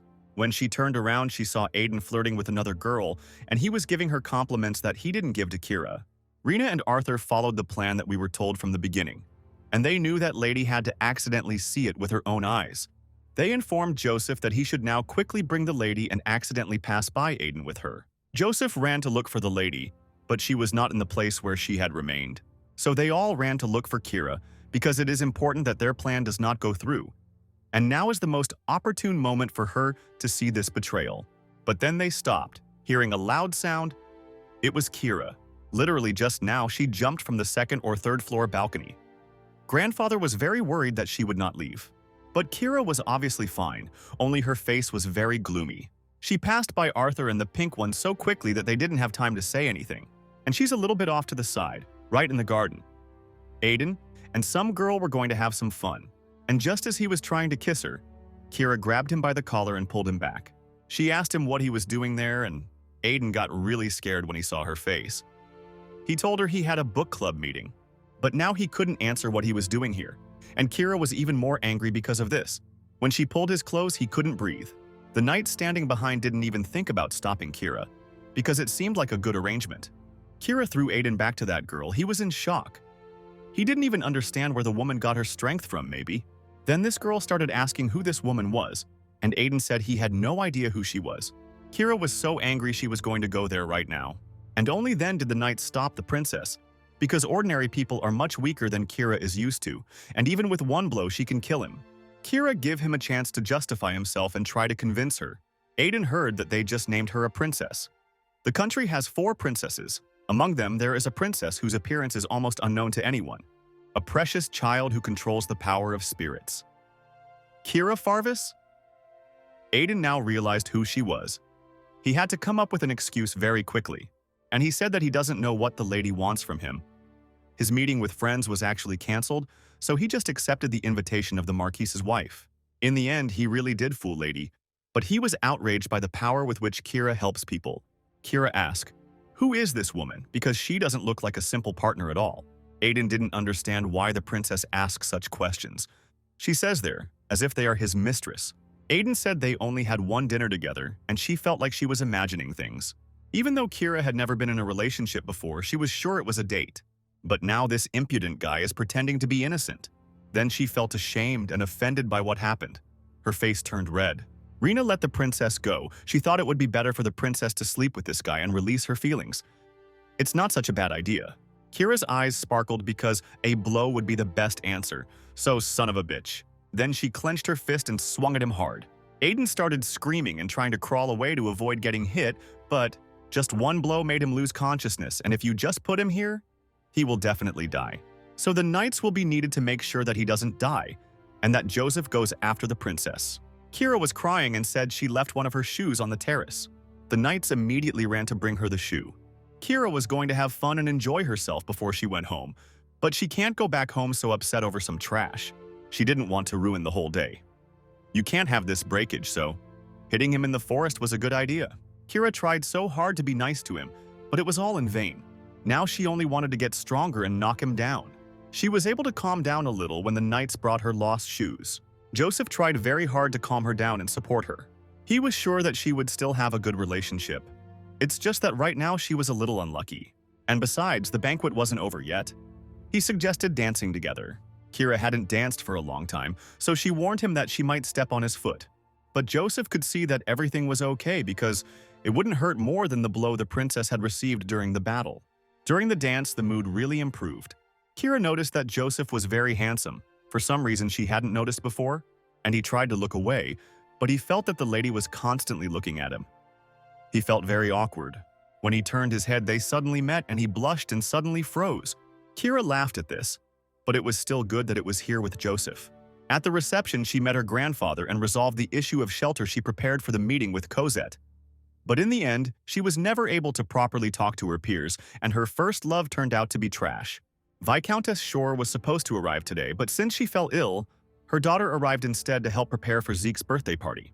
This girl's name is Daphne. She is the second daughter of the Shore family and turned out to be very sweet. She knew no less than her mother, so she was able to help Kira with preparations for the banquet. It turns out that Kira didn't even know much about what is popular or fashionable now, for example. Daphne noticed that the lady was somehow gloomy and began to worry about her. Kira couldn't say that she was bothered by her lack of fashion knowledge and her lack of friends, but she had recently promised to be sincere, so she decided to tell the truth that she doesn't understand fashion very well and that she has no friends at all. She was also interested in what society thinks about her. Daphne couldn't believe it, but Kira told her that yesterday at the reception she couldn't even exchange a word with the other ladies. Daphne explained that the banquet hall is maintained by its companies, and in order to make new friendships, you need to go to tea parties. I will be organizing a reception for His Majesty very soon, so she suggested that we attend this reception together. Kira happily agreed. Daphne hadn't even thought about how lonely the princess was before. Kira didn't even know what to talk about with others. More often than not, people only talk about fashion and style, which is something she's weak in. I promised long ago to tell her about what is fashionable now. For example, the musician Joshua Waitgo and his musical reproduction are popular now. Daphne used to organize receptions for her older brother, but he was the kind of person who supposedly got away with everything, so he only wanted the best. He was called an outstanding wizard, and Kira really wanted to ask about the magic of reversing time. So I hoped that I would be able to meet him soon. At the operator's palace, the princess received news that Lady Farvis had decided to attend her receptions, and this was some kind of sensation. Of course, she sent an invitation, but she didn't think that she would accept it so unexpectedly, because before that, she had always ignored it. Prince Michael Dyack also noticed that Kirov had recently begun to actively participate in Soviet receptions, and he asked his sister to observe her and find out the reason for the sudden change. But Princess Arabella didn't like Kira so much that she would go and cancel the drink. Besides, the guests wouldn't be thrilled either, nor would the Emperor. After all, everyone knows how friendly the Farvis family is. The Emperor believes that family in the army is unshakable and remains neutral. But it is always important to keep friends close and enemies even closer, especially when they have their own army. Arabella was willing to do anything to avoid this tea party, even forcing her little sister to do it. Even though Ari hadn't even debuted yet, the prince apparently doesn't know what kind of person Lady Farvis is yet. When she met her at the last New Year's Eve banquet, she came up and greeted the lady, but Kira didn't answer. She just looked at her as if she wanted to kill her. But it didn't end there. The princess was very nice to her and tried to start a conversation. She chatted incessantly about all sorts of gossip going on in high society.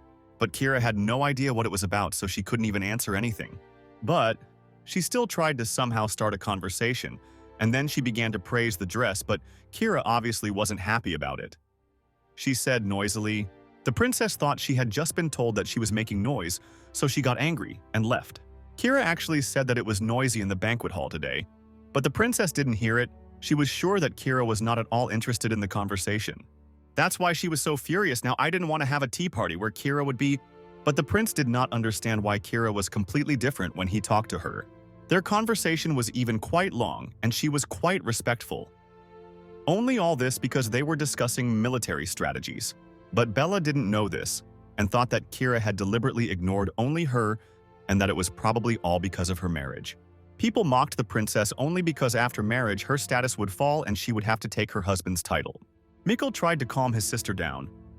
Besides, if Kira was interested in the imperial family and decided to go to this tea party, it's unlikely that she would be worried about such things. Was completely forgotten about it trying to get closer to her. But you have new ones. You need to get closer to her. It's so absurd. But she was going to stop right away if she was ignored again. The butler brought the information to the Duke because he asked to keep an eye on Kira. The Duke read on the paper it was written about an unofficial meeting with the Marquis of Edinburgh, and also that the third son of the Castro family was beaten and abandoned. The latest news made the Duke very happy, so much so that he even smiled, and the fact that Kira met her grandfather is not so important. The Duke knew in advance that they would be present at this banquet together. The butler also told that the princess would soon arrange Jupiter, and the lady accepted the invitation. The Duke believed that Kira started showing interest in society because of Aiden, but at the banquet she obviously broke up with him. So why did she continue to act so strangely? The Duke ordered to call Rain. Here he would like to talk to her personally. Last time she answered that it was all because of the search for a worthy husband. But he would like to know from her how the search was going. The Duke obviously made excuses to talk to you, but he'd better be honest with himself. It's obvious that he's worried. But why can't he admit it?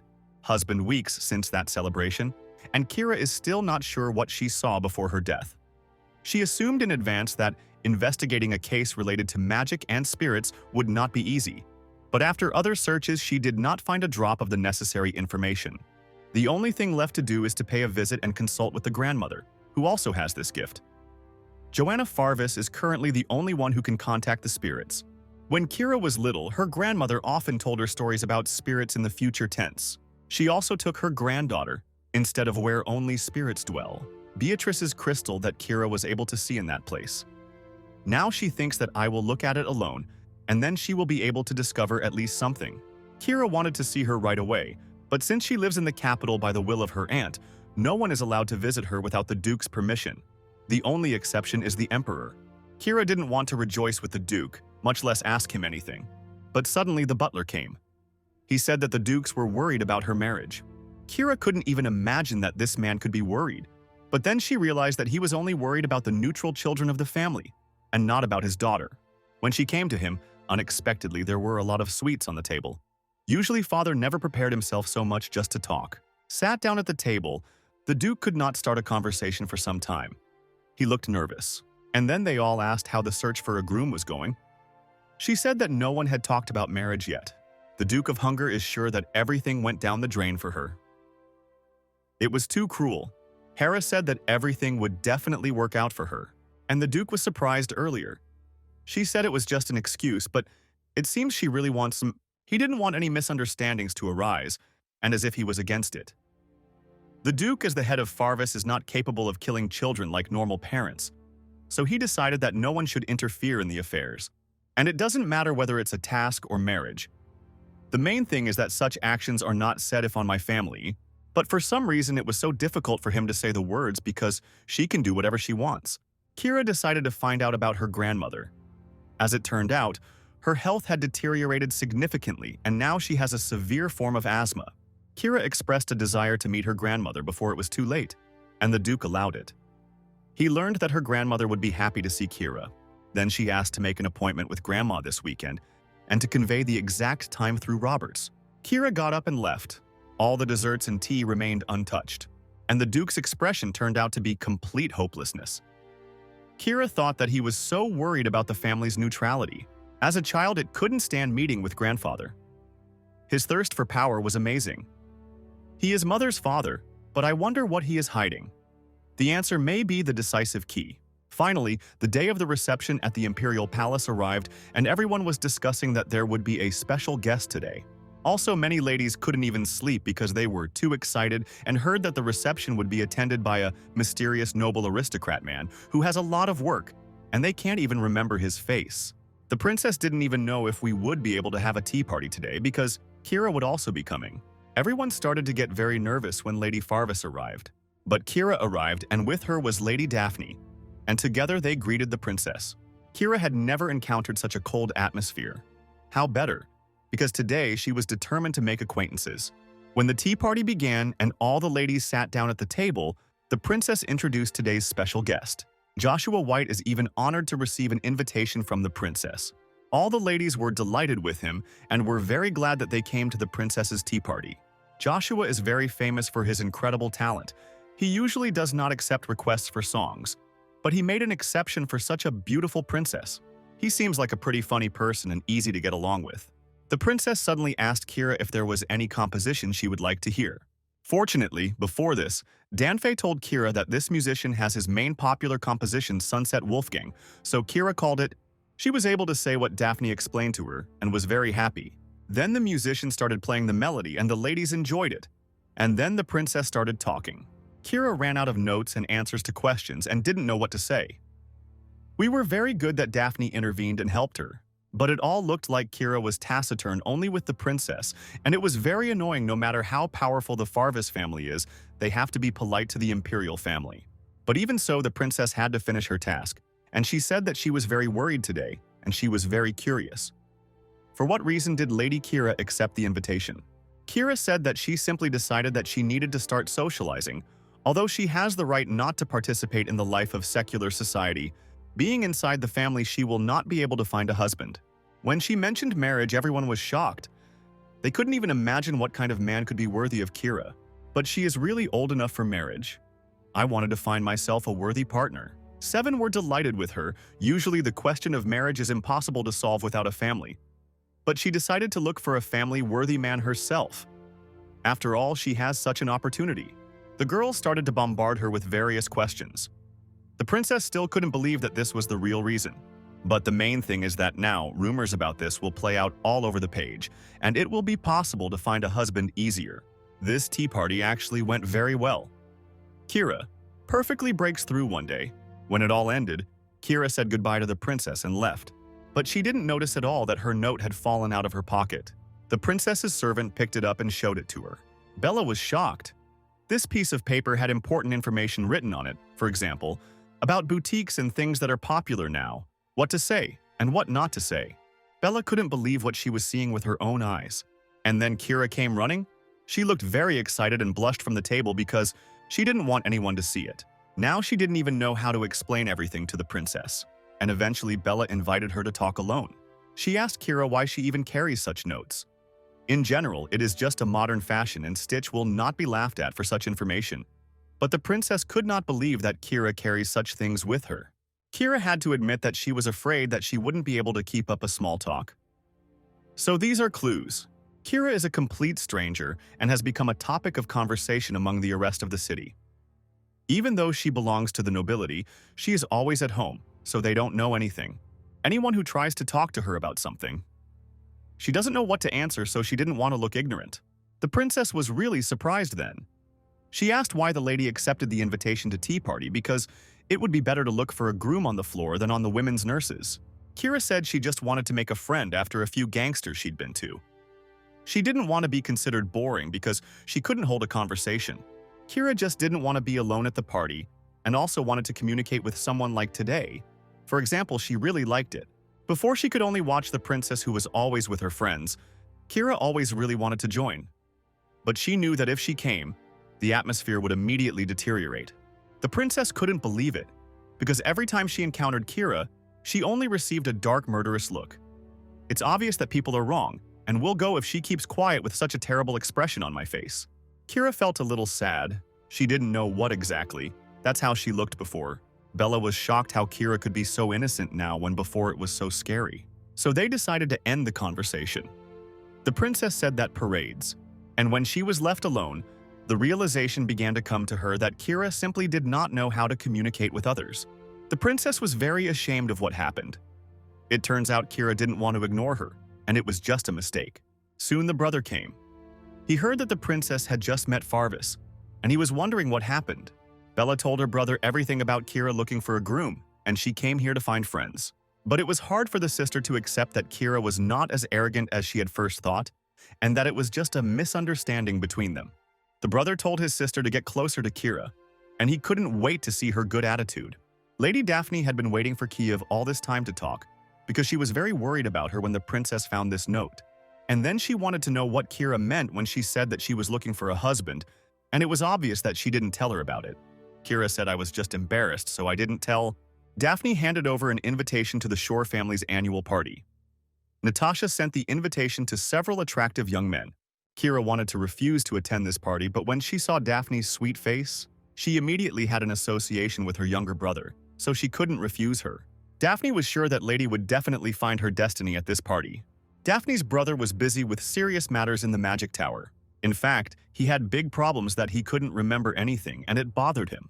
And besides that, he also received a bunch of letters from his family. It was very problematic that the family was having an annual family party. When that day came, Kira came with Joseph as a partner because he happily agreed. Daphne invited all the best men. Although none of them are probably good enough for the lady, but still you need to try to find the perfect husband. Kira can already confidently call this girl her friend because they haven't become that close lately. The day before yesterday, they were together at a tea party and the princesses… Kira didn't even think that she would be able to meet her so soon. The princess was scared when she saw Lady Kira because now she will have to try to get closer to her again. Kira had that scary smile again that scared everyone, but the princess still suggested that Lady meet her friends. She suggested it for the sake of decency and was sure that Kira would refuse the children she has a partner. But she happily agreed, which surprised everyone very much. Joseph, of course, was not against it. He was only glad if he went and had a girlfriend. Dating turns out to be over. Well, at least it was awkward. Daphne stood with her family to greet the guests, but she really wanted to get back to Kira, and suddenly her brother Aris came to the party. He hadn't shown up here for a long time, and no one was even sure that he would come to the party, because usually he just climbed up his tower. But today, for some reason, he decided to come, because he is the eldest son on his part. It would not have been good for me to show myself in public at least once. Daphne started scolding him. How can he talk about politeness if he has never been polite? He didn't even lift a finger to prepare this banquet. How can he call himself the eldest son? And in general, he should be grateful for his talent. If it weren't for that, he would never have risen so high. And in general, there is no hope for his normal marriage because he doesn't go out in public. There are a lot of gossips behind his back. Aris ignored all this. In fact, he heard that the children where the Farvis family would be here, so he wanted to see her. Sister pointed at the girl smiling in a silver dress with black hair. Aris immediately thought that Kira was very pretty. In fact, there was no one more beautiful than her here. But suddenly Aris had a realization and a feeling, as if they had met before. He needed to go to her right now to confirm this, but she immediately grabbed his hand. Such closeness irritated him, so it was easier to use magic. Aris quickly told herself that this was an urgent matter, and she obediently let him go without even realizing what had happened. Suddenly, someone started whispering in Kira's ear. Aris, if she came back, she should have found him first. Yes, Kyare understood correctly what he meant. He said about coming back, but it seems Kira doesn't remember something. What he did for her in her past life. He was the same magician who brought her back, and he himself also came back. Kira felt a very familiar feeling around her neck. The same thing she had never felt before in this world. Aris. What finally found her who returned? This hair, this disgusting look. Kira couldn't remember where she had seen it before. This image immediately reminded her of Cosette, of the day of her execution, and it seems that she saw this man then. Terrible memories and that same pain of death made Kira stagger sharply. Joseph was nearby, so he managed to catch her right away. He protected Lady from this suspicious guy. But Aris himself was shocked by this reaction. He didn't want to scare her. There is something he would like to discuss with the lady, as well as she herself probably. So Kira calmed Joseph down and said that she wanted to talk to this man for a little while. She went with him to the break room because it was impossible to talk about such things here. However, the fact that she left with him immediately aroused the interest of the guests, and everyone began to discuss it. As soon as they entered Kira's room, asked him how he knows that she returned to the past. Aris said, without hiding anything, that he turned back time thanks to Kira's magic. He still had memories, but he didn't remember anything. So he really wanted to ask her why he called back in time because he usually doesn't play with time. It's too big a risk, but he leaves clues as hope because such stupid magic can be trusted with all memories. Kira. She said that before returning and reminded her own execution, and Aris was in shock he did not understand. How is this possible? Kira began to doubt that he was really a mage and not a tower student of time magic. He could have explained that you are only in this world, but instead of showing, with the help of magic the flowers withered. And all because it is the magic of time. But it is a very complex thing, and Aris is the only one in this world who can interact with its flow. Kira suggested that he make an official statement so that he would receive the title of Great Sage, but Aris doesn't need it at all. Besides, this time magic has flaws, the caster won't remember anything. Then there's no point in trying to turn back time. Kira wanted to know more details about how he did it, but he wasn't going to tell anything. And it's generally rude to ask a magician such a thing. But then she made him say, "Your magic requires 2 people. The first was and someone else, only one person can go back in time with memories intact, not counting the caster. The role of the other is that we chose whose memories will not be preserved. This magic was more like the sacrifice itself. So when another usually chooses, save your memories. Spell put their seal, and after the return of that person finds out what happened in the future. And the other takes on all the shortcomings of this magic. That's why Aris approached the Waits. He immediately recognized that it was she who had returned. But Kira couldn't give him any information because she doesn't remember casting any spell and she doesn't understand what kind of situation this is. It turns out she wasn't with him then, but there was someone else, and it was he who chose to preserve her memories. Kira was irritated that Aris underestimated her intelligence and also spoke so informally for him, it didn't matter at all. Kira decided to speak informally as well while they were alone, but told him to at least be polite when people were watching.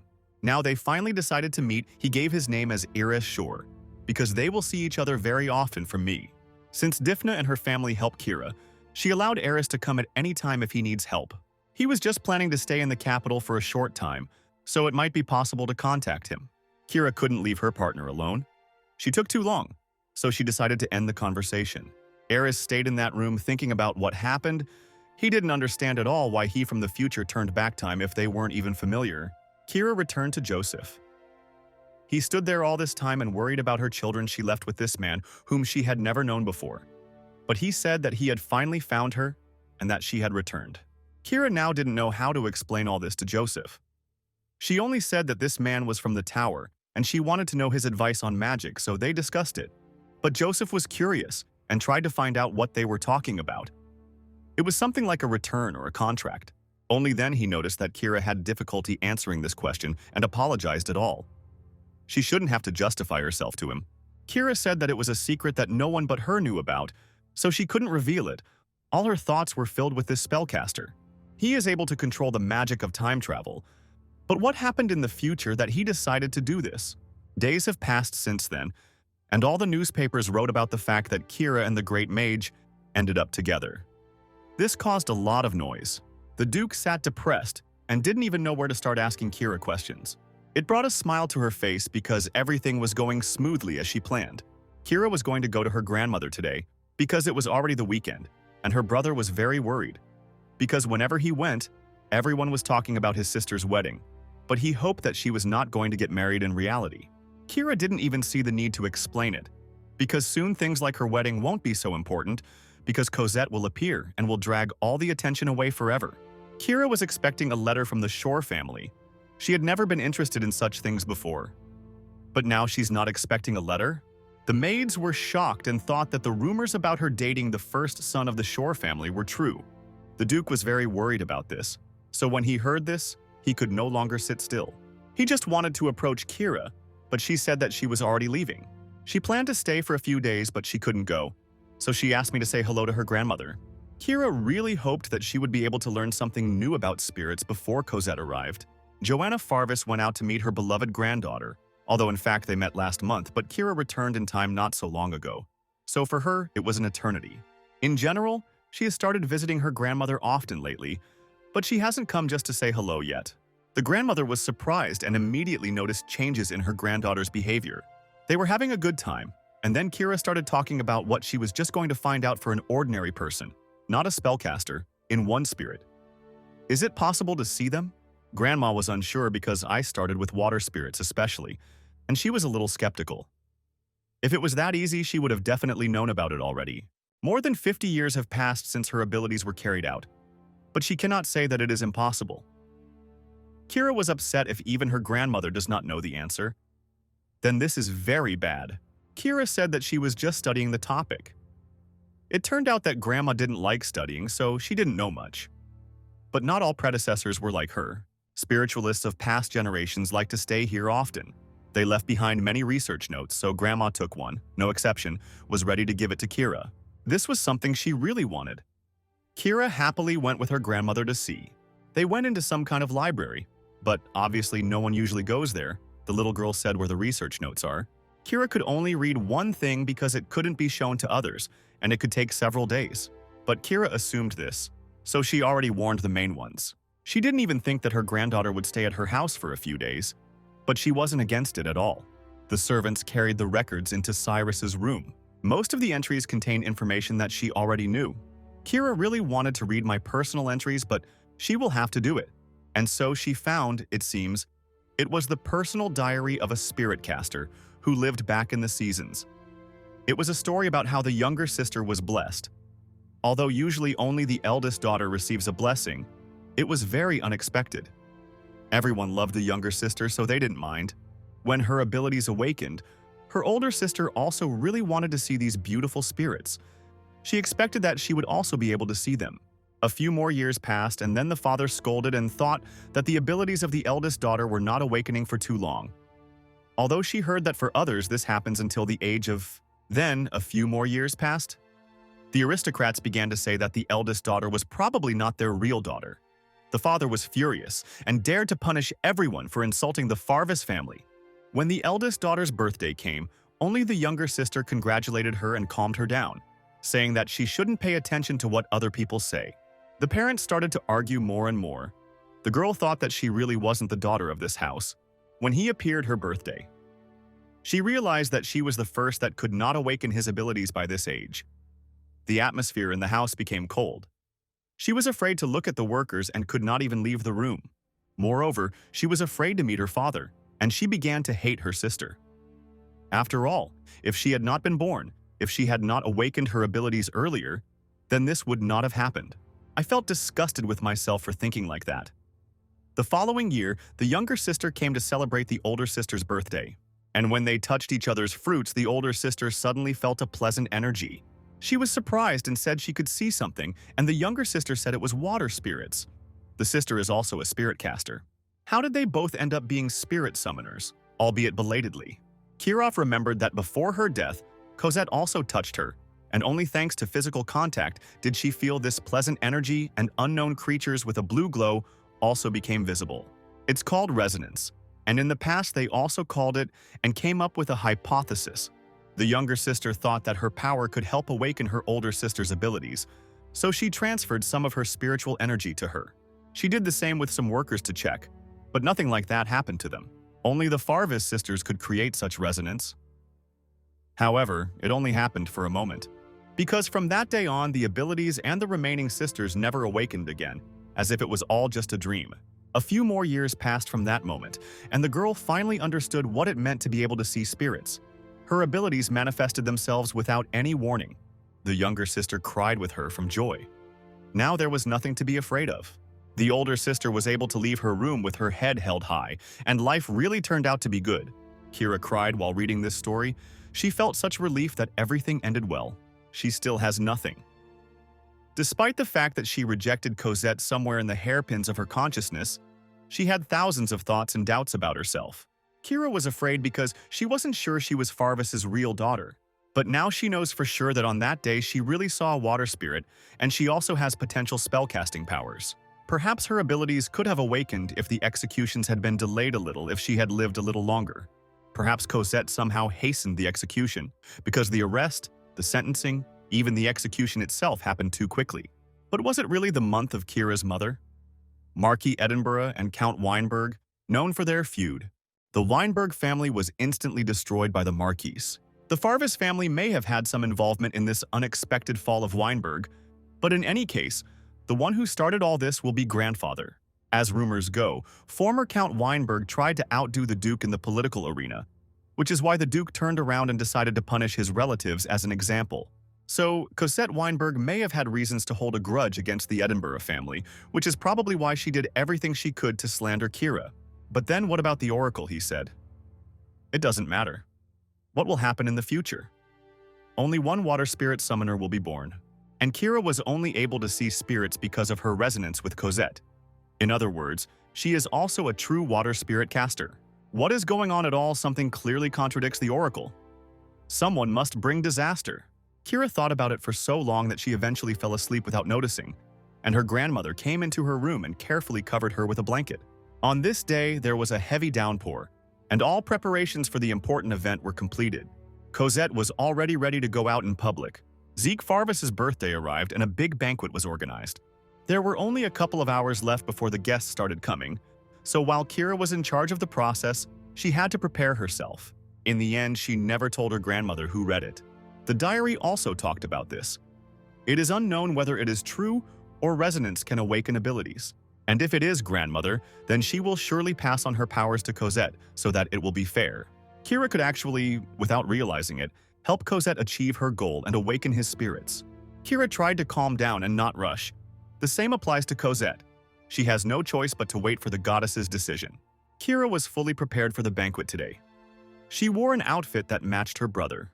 The orange color was really present in their suits. Zeke was very happy about it. Kira looked better than usual today because she didn't want to make a fool of herself in front of Cosette, but she also wanted to be beautiful for her brother. And so they, holding hands, decided to move forward. Everyone greeted the prince and princess. Although they did not look alike, the facial features and behavior were clearly visible. Everyone immediately began to congratulate the prince on his birthday and introduce him to their grandfather couldn't miss his only grandson's birthday, so he also came to congratulate him. But suddenly all attention shifted when they saw an uninvited guest who had been trying to isolate for almost years. No one could believe that he showed up in public on such a day, and there was a smirk on his face. He confidently approached the princes and princesses and congratulated the prince on his birthday. And next to him stood some girl. Zik was not pleased nor angry we were visiting. He asked who it was. This man began his hermit life before the prince was born, so they never met. His name is Count Isaac Weinberg, and his sister was the ex-wife of the Archduke. This very quickly caused a commotion, but also a bad mood. Everyone was absolutely shocked because this is the same woman who was banished in the language that because she could not have children. And now her brother dared to show his face in public. Kira had already lived through this moment, so she wasn't as shocked as her brother. She counted the seconds from this moment when Cosette would finally show her face. Kira looked at her with a confident look. There was no longer a drop of fear. Cosette quietly said, "Hello," and Kira smiled back. With an innocent face, Cosette said that he was very happy to meet his family. After so many years, she confidently stated that she was the older sister, so she came to informally address the prince. Zeke still didn't understand what she was talking about. The count said that it was a special gift that he had prepared. He gave a real family as a gift to the prince instead of such a fake, and looked at Kira. Everything was exactly as Kira remembered it. Zig was very annoyed. He didn't understand why the knights were just standing there doing nothing, so she ordered Arthur to go out. "But you have crazy people from here." But Cosette began to scream and resist, claiming that she was definitely the heiress of the Archduke's family and that they would not be able to escape punishment for their rudeness after the Duke recognized her. And then, a couple of seconds later, the Duke arrived for his son's birthday. "But I never expected to see such guests here." Cosette immediately turned her attention to him and declared that she was the daughter of Archduchess Rowena and the eldest daughter of Archduke Farvis. She immediately began to call him her father, which caused a lot of public outrage. Everyone knows that Rowena died after she left the duchy because she could not have children. Nobody knows for sure if it's a girl, but yesterday was war, but it was obvious. But she looks exactly like the Archduke meanwhile. How Kira doesn't look like him at all? In this life, Geranium looked more closely at Cosette. She has white skin, beautiful hands besides all this. Such a great bag as an ordinary girl could be beside so many glances of aristocrats. She already doubted that Cosette had lived somewhere on the outskirts without knowing her origins all this time. The Duke looked for a long time at Cosette, who called him father. The striking similarity immediately caught my eye, but Marquise Edinburgh and others began to be indignant. They said that it was impossible, and the oracle predicted that only one of the spirits would be born in the next generation. The only legitimate daughter of the Duke was Kira. Therefore, we must immediately throw these swindlers out of here. I looked at them so coldly that everyone immediately fell silent. He asked if Cosette could prove it. Their conversation was word for word with what happened in the past life. Kira waited for those very words of the Duke. He gave her a chance to prove that she was his daughter, because all that mattered to him was who was his biological daughter, and it didn't matter how. Kira tried to hold on. It would be stupid to get upset again after what she had already been through. But suddenly everything changed a little. The Duchess said, "Those very words." He asked Cosette to repeat again those words that she had said when upon his arrival. She said it was her first meeting with her father, and he shuddered as if he felt déjà vu. The Count assured the Duke that this girl was truly his true love, and if he was lying, he was even ready to lose his life. The Marquis immediately began to resist these words, because before saying such things, it was necessary to provide evidence. But the Count said that Kira, who does not have the ability to communicate with water spirits, does not even have any evidence that she is a real daughter. Grandpa couldn't stand such disrespect. After all, everyone saw how the hero was born. Besides, he knew better than anyone that his daughter was a change of my wife. Kira tried to calm her grandfather down so that he would entrust this matter to the Duke's decision. The Archduke told them all to stop. This was the place where his son was supposed to celebrate his birthday, and this issue would not be so easy to resolve, so he suggested to put it off and enjoy the banquet now, and not to bring up this topic again so as not to spoil the mood. Father congratulated his son on his birthday. Kira was shocked because this situation had never happened before. For some reason, everything went differently. And then the father looked at Kira and asked if she wanted to say anything. Then she even had the thought that her father might have retained memories. She said she had nothing to say, so the Duke left and said he would call her into his office. Oh my God. Then Zeke looked at him conditionally. Guests who do something like that on his birthday. He really didn't like it. The Count said that a certain task, when the principal thanked him for it. Zig doesn't believe it. He took Kirill by the hand and wanted to leave with her so as not to continue this dialogue any longer. Cosette waved to her sister with a sweet smile and told her brother that they would see each other soon. But it is not up to her to decide. Kira tried to calm her brother down because today is his birthday, but he couldn't calm down. These people specially chose today. This is the best moment to attract attention. Kira was actually also angry about Cosette's appearance and doesn't understand how she could tolerate it before. And it's also strange that the Duke behaved differently this time. He definitely can't have memories of what will happen, and even if he does, he definitely wouldn't have behaved like that. Because of this change in events, Kirova could not understand what her father was thinking. Zeke was able to calm down only after some time, when he began to have fun with friends his age. Kira stood aside and watched all this until one moment you came to meet Aris, who very informally addressed her. She said that if he continued this, it would actually hit him, which left him in shock. But he didn't tempt fate.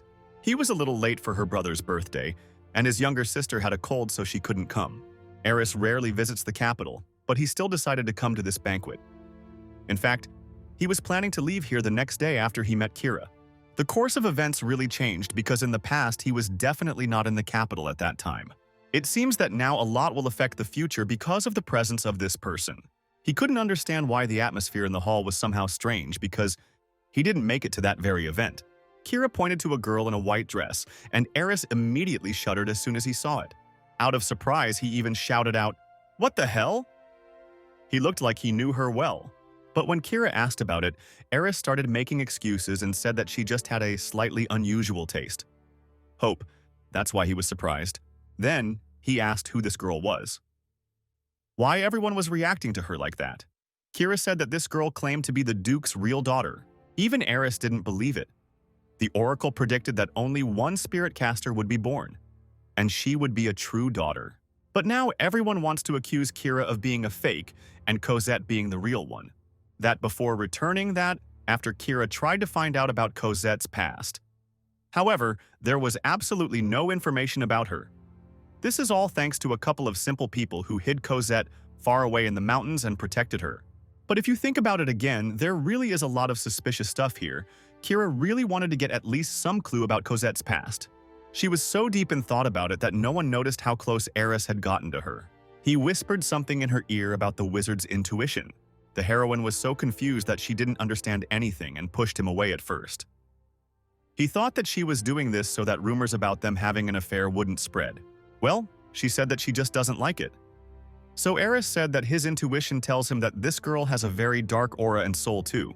Kira already knows this very well. She has no reason to remain calm. After all, Cosette dared to take the place and Kira cannot allow this to happen twice. The Duke's estate. Everyone was heatedly discussing Cosette and Kira. No one could understand which of them was actually the real daughter. After all, the oracle said that there would be only one water spirit caster. Fortunately, those close to Kira the maid could calm these rumors. Now Kira was going to the Duke because he called her for an obvious reason. Obviously, it's because of the girl that the Count brought. That the same Mika rose up that you can't pretend that it didn't happen. Rose was very worried about Kira. Nogara was calm, but she trusted her mother with everything. She is not the kind of person who would cheat and commit treason. Kira knew that they were destined to meet, so she wasn't going to avoid it.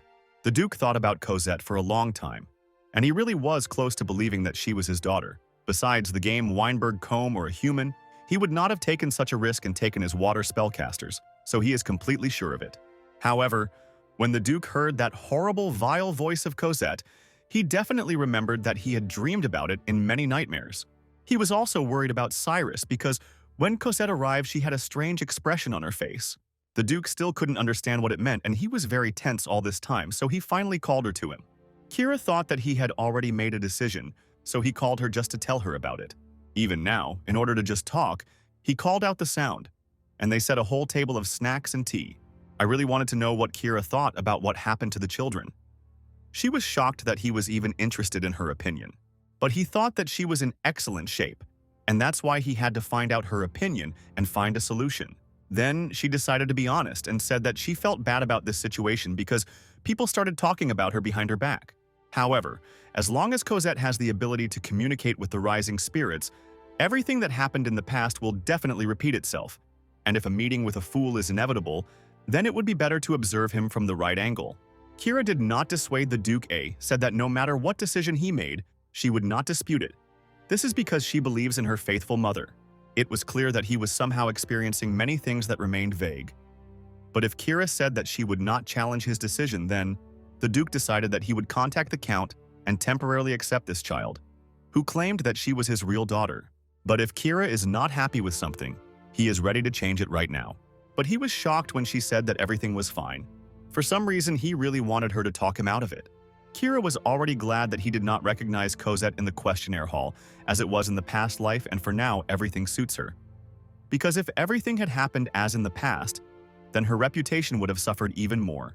But she still didn't understand why her father was acting as if he was studying her emotions, and her opinion was very important to him. Since there will now be a new family member, there was a lot to prepare. After talking with his father, Zeke approached his sister to find out what they were talking about and what decision to make. Zeke was very disappointed when he learned that the Duke had decided to accept Cosette, even if it was temporary, but they couldn't let such a matter go unaddressed. Kira wasn't upset because she didn't have any expectations to begin with, but Brother was really unhappy. He didn't understand why his sister was so calm. He thought she was keeping it all to herself. He wanted to listen to her, but Kira was calm because she, like a real daughter, trusted her mother. Besides, there was no one who had anything against her mother. She is a kind and honest person. The brother was inspired by the same thoughts, and then he suggested to his sister to ignore the existence of Cosette as if she did not exist at all and then leave here. But Kira said that they couldn't do that because she knew that Cosette wouldn't be able to hold out for long, even though she wasn't acting alone. The grass looked so confident that Zeke believed it. More precisely, he trusted only her. So they agreed to receive Cosette appropriately, since she would only be a temporary guest here. Joseph, Rena, Arthur had been watching this conversation for some time, and they wanted to approach the lady. They were all concerned about her condition. Kira had already said so many times today that we were fine, but everyone around was still upset. Horror told Lady not to be upset because the truth will come out one way or another, and she will be rewarded for what she did. Kira felt much better now that there are people who support her. It's a pity in her past life she didn't pay attention to them. Sometime Kira came to meet that girl who is staying today. All the servants around Kiran were very scared. Cosette got out of the carriage and did not expect to be received here with such destruction. Kira came closer to greet. I said that the Farvis family is always happy to have guests. Children, if you neglect this, that part of the family may suffer. She even told Cosette to ask for help if she needed it. Cosette said that she is the government here, not one or two. But the words of your sister made a stone fall from your soul. It looked like he made me friendly faces, but the harsh ones felt pressure and trembled with fear. Cosette extended her hand to shake. Kira had to be very careless about physical contact with her, but she still, perhaps, that hand, because from now on the battle would begin. Before turning back time, Joseph noticed that the princess had changed dramatically for the worse after Cosette's arrival. The nobility was wary of her at first, but eventually accepted her because of her similar appearance to the Duke. Joseph did not understand how they could betray Kira so easily, because all this time she was the daughter of the Farvis house. But now for some reason everyone has forgotten about her and is spinning around this imposter. Joseph was already very concerned about the state of the world, although she did not show emotions, but he was worried. He was also upset when he learned that Kira would soon be leaving her post as commander of the Knights. And all because of this, Cosette turned Kirov's life upside down. Eventually, even her existence began to be considered a deception. So much had fallen on them, and she was lying there. I couldn't even imagine how bad she was feeling now.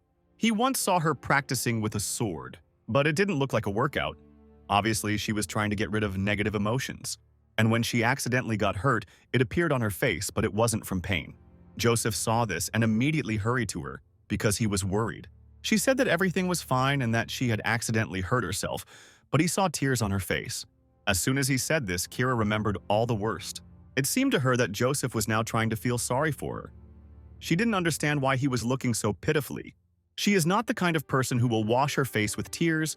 She is not as weak and helpless as he might think, and she does not need anyone's help. Kira was very angry at that moment, and she asked what Joseph could do since he was so sorry. She offered him a sword fight. This sparring could relax her a little. Joseph never even had the thought that Kira was a weak person. Besides, he is a knight who must follow her all her life. Who else but him should know what Kira is like? Man, after all, he serves her more than anyone else. And a smile appeared on her face. The knight renders the truth of his speeches an honest duel. Therefore, he had to leave his sword, when the atmosphere between them became a little better, and he agreed to this fight. They started with a smile on their face, but during the fight it was hard to keep such a carefree face. After all, it was a serious force, and he, as its deputy, was certainly not weaker. It had been a long time since they had last fought with swords, so it brought them great pleasure. For some reason, exchanging a few words during the duel made Joseph feel closer to her. He hoped that it wasn't just his delusion, their closeness, and the way they looked into each other's eyes. And after some time, Arthur ran to the deputy head. He was very worried. He reported that the second lady had awakened the power of spirits. She had done it before Kira. Joseph immediately ran to his lady. He heard that she had been refusing food for several days. She had not even drunk water during all this time. At this rate, she will get worse. Although she has a strong body, she can still die. It was terrible to see her in such a state. Joseph begged the lady to pull herself together, but all his requests were ignored. Joseph was also very depressed about this whole situation. Arthur hoped that lady would come to her senses and said that she was becoming very strong. She was the commander all this time. Now they had no choice but to believe in her and wait for her to return, but as a result of their expectations, Kira would not have been given a death sentence. Zeke couldn't keep quiet when he learned that his sister was sentenced to death. He was heading to the Duke to resolve the issue right away. Joseph also understood the young master, because not much time had passed since Cosette had appeared here, and Kira had become a false daughter. In another short period of time, she took away not only her title, but even awakened the power of spirits, took away Kira's position as a daughter and the Farvis family. Everyone slanders Kira, calling her a witch who deceived everyone and that she will destroy the entire empire. Zeke could no longer continue to watch this nightmare in silence. Joseph understood all this, but he tried to calm the young gentleman down a little so that he wouldn't act impulsively. Because now everyone was watching him, he would be put under house arrest and then he wouldn't be able to help the lady anymore. Joseph asked Zeke to shift these problems to him. Joseph now wanted to see the Duke himself and talk. It was very difficult for Zeke, but he agreed and retreated. And the Duke, it seemed, was just waiting for the deputy commander of the Knights to come to him for a talk. The Duke even knew what Joseph was going to say, but he said that the House of Farvis might have one daughter. Besides, Cosette most likely awakened and proved her belonging to the family by doing this in front of the imperial family and all the nobility. The oracle prophesied that the child of Harvest would prevent a catastrophe. This is an order from the imperial family. The oracle confirmed that this proves that Cosette is a magician. So the verdict for Kira has already been passed that would have been the price of preventing a catastrophe. Joseph said that the death penalty is too harsh for the world, even if it is a sin. Then Kira in any case did not know anything.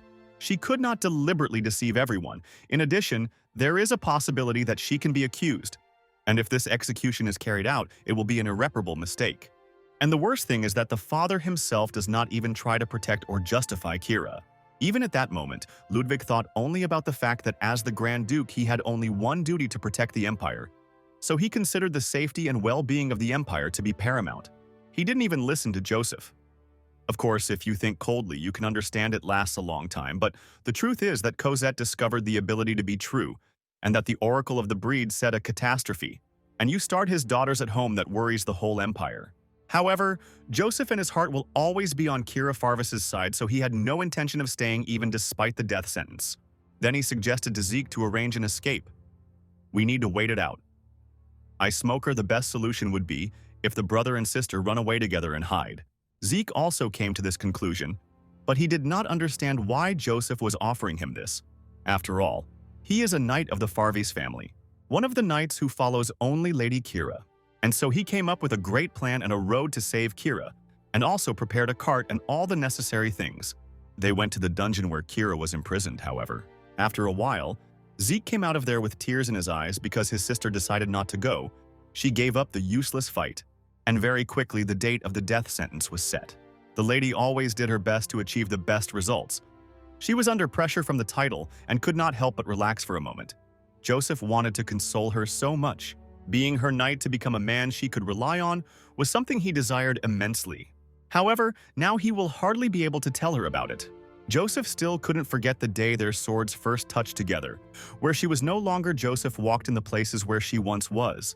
If she were given another chance, he would pray that this time she would be free and would certainly live the way she wanted. Even you understand that it is unlikely he still dreamed about it. And now it becomes clear who really was the second person who was able to perform the spell of reversing time. He won't know, but his wish came true. Kira spent her days peacefully with her brother. She received a lot of letters, after all. During this time she managed to make friends, and even her brother was very happy for her. Grandpa wrote to Kira not to worry and the girl that Weinberg brought because she is not even worth attention, but Kiev is still better to be careful, and Grandpa will also continue to watch what is happening. Daphne was only worried when she heard the latest news. I was extremely surprised. But her surprise soon turned to anger and she asked how Kira was feeling. Even the princess wrote a letter she sympathized with Kira Money because of what happened on the Beluga, and was sure that the lie would surface weapons very soon and the liars would be punished. She wished these not to worry. Also received several more letters from unfamiliar ladies. But for Kira, it was very important. Everyone is very worried and concerned about her condition. They trust her more than Cosette. Zeke is still shaking with anger. He didn't understand how this count dared to call his sister a fake. And he waited for the moment when the first one would show strength so that all these impudent people would die. Suddenly, a flash of magical light appeared in the air, and then a letter fell into Kira's hands. It's hard for me to guess who it was from. Aris, as usual, informally asked her how she was doing. And he said that if the nasty girl there dared to do something, then Kira could use this thing for self-defense. He had created a ring a long time ago, and reacting it would be very useful. Surprisingly, the man didn't worry about her, but it was nice. Kira looked at the golden ring more closely. It seemed to personify Aris, who is so unpredictable. And although Kira's mood was completely fine, the atmosphere of the trilogy still hovers in this house. All the errors communicate that the doors were dressed, and they live under the same roof. However, they can keep their tongues shut. Cosette is now receiving increased attention. Everyone is very kind and affectionate towards her, and people's trust in her has gradually begun to dissipate. She intends to quietly and copperly take Kira's place, but this time Kira is ready for it and will not allow it to happen. It's very convenient to know the future in advance. After tea, she decided to go for a little walk and practice with the sword. And on the way to the training ground, she met Joseph. But it turned out that the knights were training right now, so he offered to join them. Kira doesn't speak anymore, so she didn't want to join them. She got it from Joseph, but he was obviously very upset. Then she decided that it would be okay if they asked her about it, and he was happy. Sometimes he looks like a big puppy. It was at that moment that he decided to tell her something very important. He is a knight of the House of Farvis who knows the whole continent and has sworn that he will always follow the lady no matter what happens, so in difficult times she can rely on him. Kira felt much better and went to practice with the sword. Since the time of rebirth, she had not held a sword in her hands. This feeling was so pleasant, but she had not experienced it for a long time. To drive away anger a little, you couldn't think of a better method. But it was when she was doing this that Cosette came to her as if in a past life. She brought flowers that looked like Kira, but Cosette jumped back when she saw the sword in her hands. Kira advised her to move away because it would be dangerous for her here. Cosette heard about Kira being a knight and congratulated her on it, but Kira didn't really want to talk. She's on a break now and would like to rest. Chatting with Cosette is just a waste of time. Just like in her past life, Cosette behaved. She started crying because Kira was ignoring her and looking at her so coldly. Then she said the same words he mentioned, that Kira is not her father's real daughter. But that is not food. But that she was born from a relationship with another man. Cosette repeated the same words as in her past life with such a nasty smile on her face. Kira stood with her back turned to her, but when she turned around she just laughed at it. Then she pretended to be very upset that Cosette had been fooled, and the Count had told her such things that she began to blindly believe that she was the Archduke's real daughter. Kira understood that Cosette was simply being fooled, but she personally believed that Cosette was a good person. In the end, it's just that she was born with a suitable pretty face which can be used so easily, but there's nothing you can do about it because it's exactly for this that she was born. Even if the truth comes out and she is punished, Kira will try to talk to the Duke and the Imperial family, because Cosette was definitely deceived, so they might soften her punishment. Cosette was furious because these were the words she wanted to say. She screamed that Kira was not at all like the Duke, while she was a copy of her father in love. Anyone who saw her would immediately think that she was a real princess.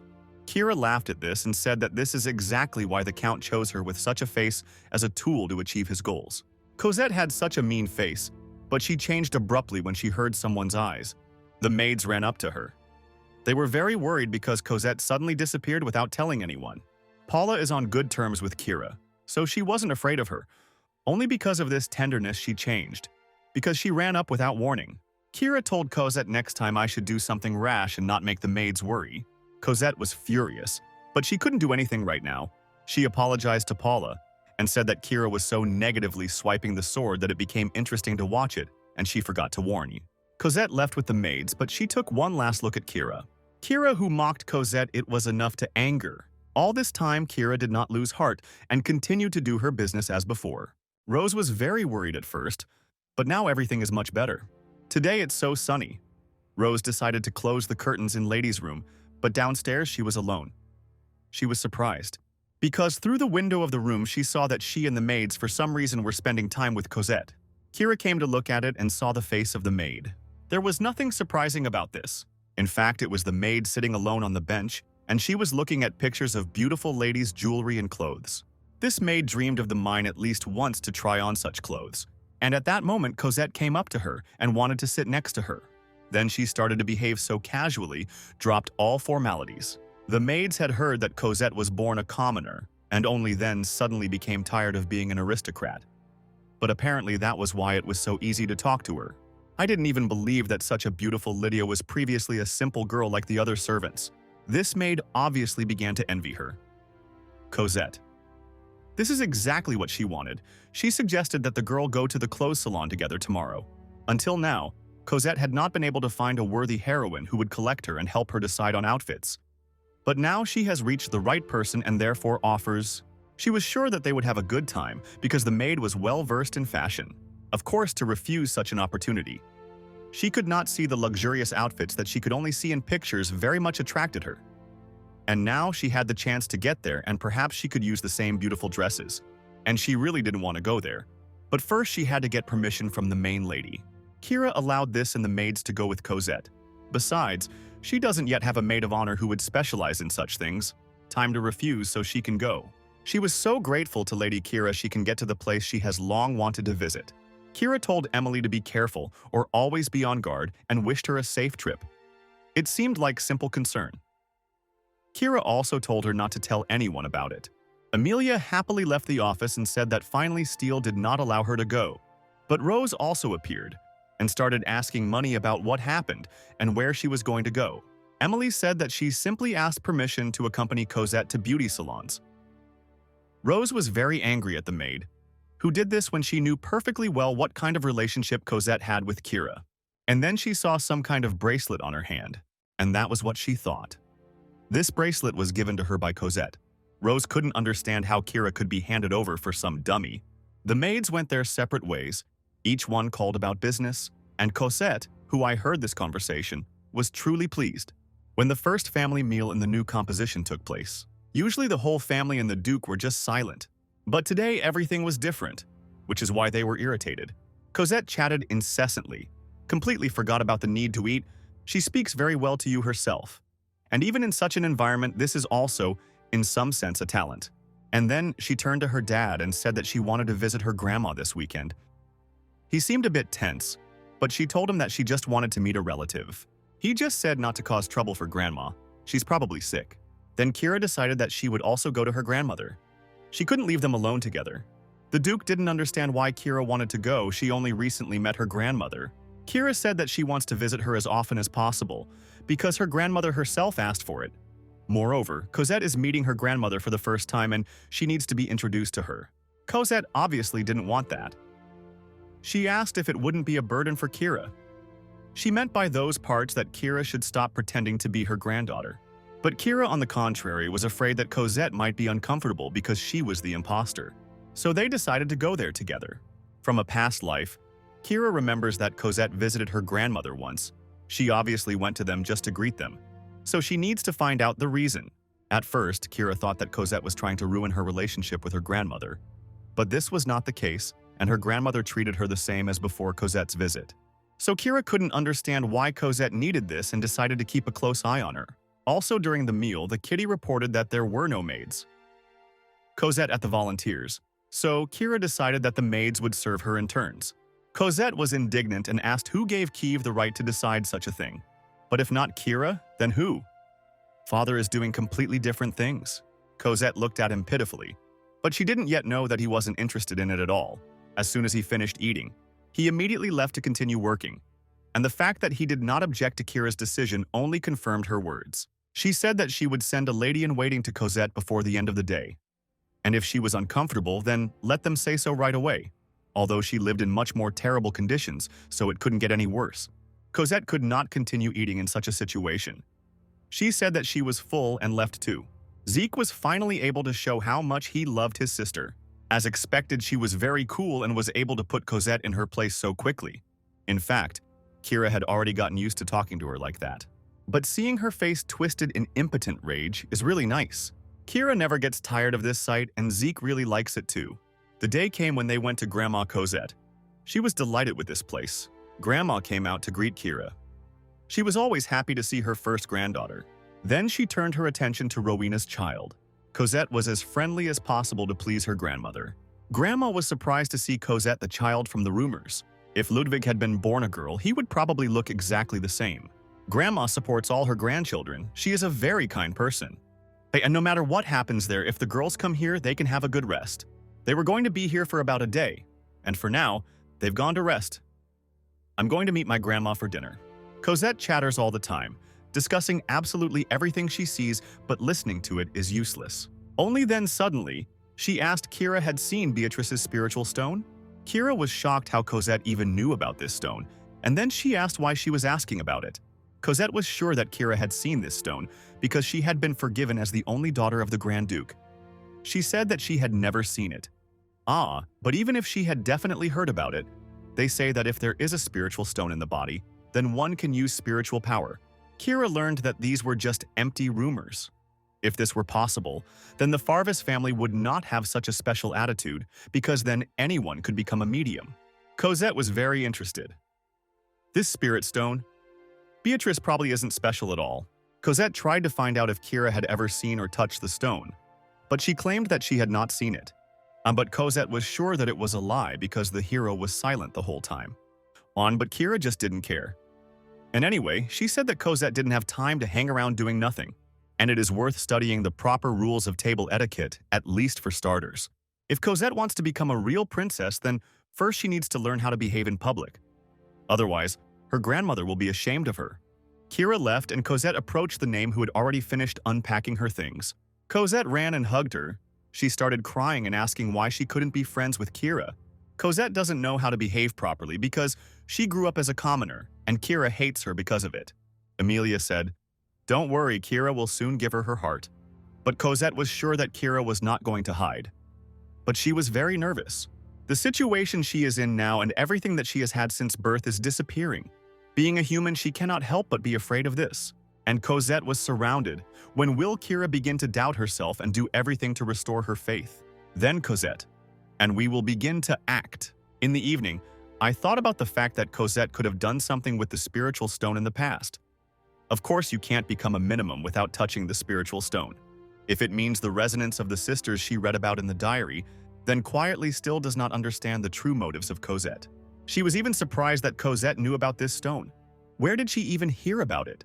And was the reason for her visits in the past really this spiritual stone video? Is it really true that if you touch it, the skills will manifest faster? But there seems to be something else to it. Rose brought the clothes that Kira had asked for in advance. She noticed a lot of books in the room. In fact, Kira brought all the books about spiritual powers here so that Cosette could not find them. She had one task for her maid. In the evening, she put on these clothes and approached her grandmother's servant. She said she was going to the cellar, but she said she just wanted to drink some wine. The servant was hesitant about letting Kira in because if it became known that he had broken the rule and given the key, he would be punished. Well, Kira calmed him down, because even if Grandma found out about this, she would probably be indignant because Kira decided to drink alcohol again at night, and that's it. So she decided to go to the basement herself and get something from there. So the servant told her something in secret. Rose was worried about what might happen because of Cosette. A mess had started and now no one knew what to do. Kira said that everything would be fine, he said briefly and looked back. Everything was exactly according to her plan. And Emily saw it. The maid immediately ran to Cosette. Iris said that Mrs. Kira had just asked Tina for something from Johann. Cosette's eyes sparkled with madness. Mona laughed. Emily was even scared by such a reaction. For the first time, she felt that Lydia was somehow frightening. Emily said that Kira just wanted to drink. Wine is from her grandmother, so she decided to go into the basement, but recently she has not given alcohol, so it seems very suspicious. Cosette was sure that there was a secret passage to Beatrice's spiritual stone in the basement, so the hero began to behave like this. She pretended to be calm, but in reality she was still scared. Cosette was going to be the first to show her abilities so that Kira would die. Cosette suddenly started screaming throughout the house and telling all the servants that someone had broken into the house and that we needed to call the patrolman as soon as possible so that he could come down to the basement. Cosette didn't explain anything. She just said that they needed to catch the intruder. The maids tried to calm her down. The key to the cellar is always in a safe place. But now surprisingly it was not there and it was not written. Who took the keys? For what reason does it mean it is really an invasion? Cosette was looking forward to it. She was sure that Kira had secretly gone to the stone to test her ability. Only she fell for the fairy tale that Cosette invented about how, if you get Beatrice's stone, you can master spiritual powers. She didn't even realize that she was making things worse for herself and definitely followed him. Suddenly, everyone surrounded the entrance to the basement and started discussing. Could there really be an invasion there? But then how? When did she find out about it and why didn't she explain anything? But she made such a noise late at night, it couldn't be ignored. The lock to the basement was open, which once again confirmed that someone had gotten in there. When the entrance was completely surrounded, Cosette could not stop laughing and remove the smile from her face because she knew that Kira was there. However, it was only Rose's maid, and she was trembling with fear when she was surrounded by guards and she did not understand what had happened. All at once, you don't have it. This is not a reflection personally. And the maid of Mrs. Kira. While everyone was breathing a sigh of relief, Cosette was furious. Pounced on the maid and started asking her where Kira was. Was she really hiding somewhere inside?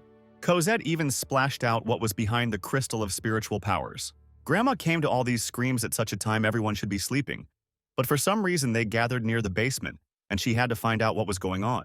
Cosette apologized for the noise and explained to her grandmother that she could not calmly tell her when she stopped having spiritual powers.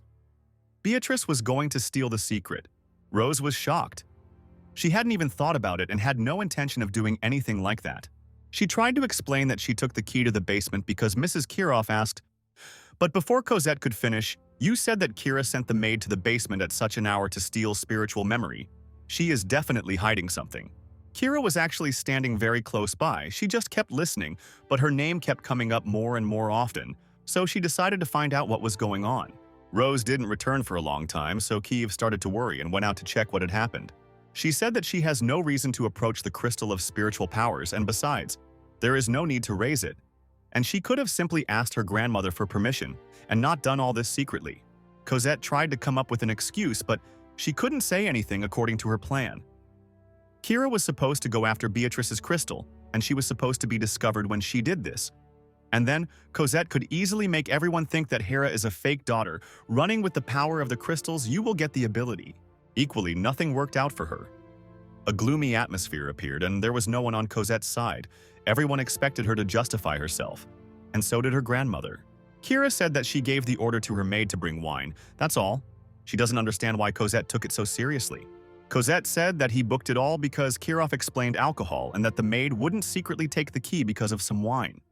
However, these words were too harsh, because after sufficient explanation of the reasons, the palace to whom he calmly gave them this key. Indeed, the butler was warned in advance that Kira wanted to take some alcohol, but did not want to disturb her grandmother at such a late hour. And even the wine that Rose is holding was recommended by Dvoretsky. There was no talk of connivance until the sharp Cosette missed such an important detail. And of course, it was only Emily's fault, that stupid girl, but why was she laughing? It became clear that they all simply deceived Cosette. Kira noticed one strange thing. She had only met Cosette recently, but how did she know that Kira usually didn't drink alcohol? Was she really looking for information? Kira has no idea what Cosette did. But if today's incident is related to that, then her intentions are far from good. Emily also began to tremble with fear and say that Cosette continued to ask for news about Kira. It turns out this is in order to put her. Cosette started screaming, but her grandmother was still standing there, and her patience was not infinite. Cosette said that she really thought that the invader came for the crystal of spiritual powers. Because of this, there was a misunderstanding. It forced into winter access at such a late hour. Grandma wanted Cosette to find out more about everything now before making a fuss. She had to put up with it. Kira and Rose are going to go back to the room to rest. After all, it was already night. Emily showed respect to the lady. In fact, it was their well-thought-out plan. In fact, when Cosette approached Emily for the first time and suggested going to a beauty salon together, all this was what Kira had predicted in advance. And told Emily the maid was delighted and could not understand how Kira knew that everything would be exactly like this. Kira simply used her intuition. Lures people to his side with what they want. That's exactly what Cosette did. Kira decided to do something similar, and she made special arrangements with Emily in advance. Emily will have to pretend to adore Cosette, and Tina will watch her. She had to keep it such a secret that no one would guess and not even say anything. Kira trusted Amelia. The maid did all this only to get to the place she had wanted for a long time. Of course, she has nothing against Kira and will not do anything bad. It was then that the hero left this cute bracelet on her hand and said that she trusted Emily. So she became even closer to this maid. And now Emily told all this to Rose, who remained in the dark. She couldn't believe that her friend had kept it a secret for so long.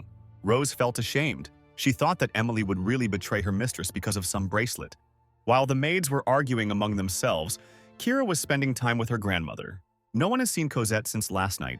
They should be with us. Now they are sitting in their room. She's obviously so ashamed now, but when she calms down, she'll come and apologize herself. Grandma still didn't know how to treat Cosette. But if she turned a blind eye to her misdeeds, it could cause even bigger problems. And besides, her words were at the stone and biotreat. How did she even know about this? Kira asked her grandmother if she knew where Cosette learned about this stone, because she lived her whole life in the depths of the forest. Could it be that the Count told her about it? Otherwise, there is no way to explain the fact that as soon as Cosette heard that Kira would go to the cellar in the middle of the night, she decided that it was the theft of the spiritual stone. This can only mean that she herself had such thoughts, and her grandmother could not understand her. Beatrice's spiritual stone. This is just an item intended to confirm the conclusion of a contract with a spirit. Touching the crystal will make it impossible to gain power and control spirits. It is strange that Cosette decided to set up Kira with such a ridiculous lie, especially since she came here alone in the last century, which means her original goal has nothing to do with Kira. But why would she look for useless crystals that couldn't help test her abilities? And then she thought, what if Cosette's goal is to destroy this spiritual stone? Cosette is becoming more and more suspicious. When Grandma tried to find out some information about her, she found nothing. Cosette was like a blank slate, which is very suspicious because Kraft somehow managed to find her. Did he also fall for her trick? When did she deceive him? When Grandma saw Cosette for the first time, she felt regret. But now she didn't feel sorry for this girl at all because she behaved so badly. Well, someday the truth will come out, Grandma. She was just worried that Cosette would bother Kira in the future. But Kira was sure that she was ready for anything and everything would be fine. Besides, there are people who help her. The days spent with her grandmother ended and Kira returned to her normal life. Only now it was filled with new people. Aris began to see the lady often. They decided to meet and, it seems, take a little walk. He was terribly hungry, so the first thing they did was go to a restaurant. Kirava looked at him strangely, and all because she remembered the past, how she walked with that trash. Well, now the situation is much better, but it made her laugh. Aris tried to find out the reason why she was laughing. He was dying of curiosity, but she never told him. And then, when they were already in the restaurant, she told him everything that happened at her grandmother's and how everyone was disappointed in Cosette. This is excellent.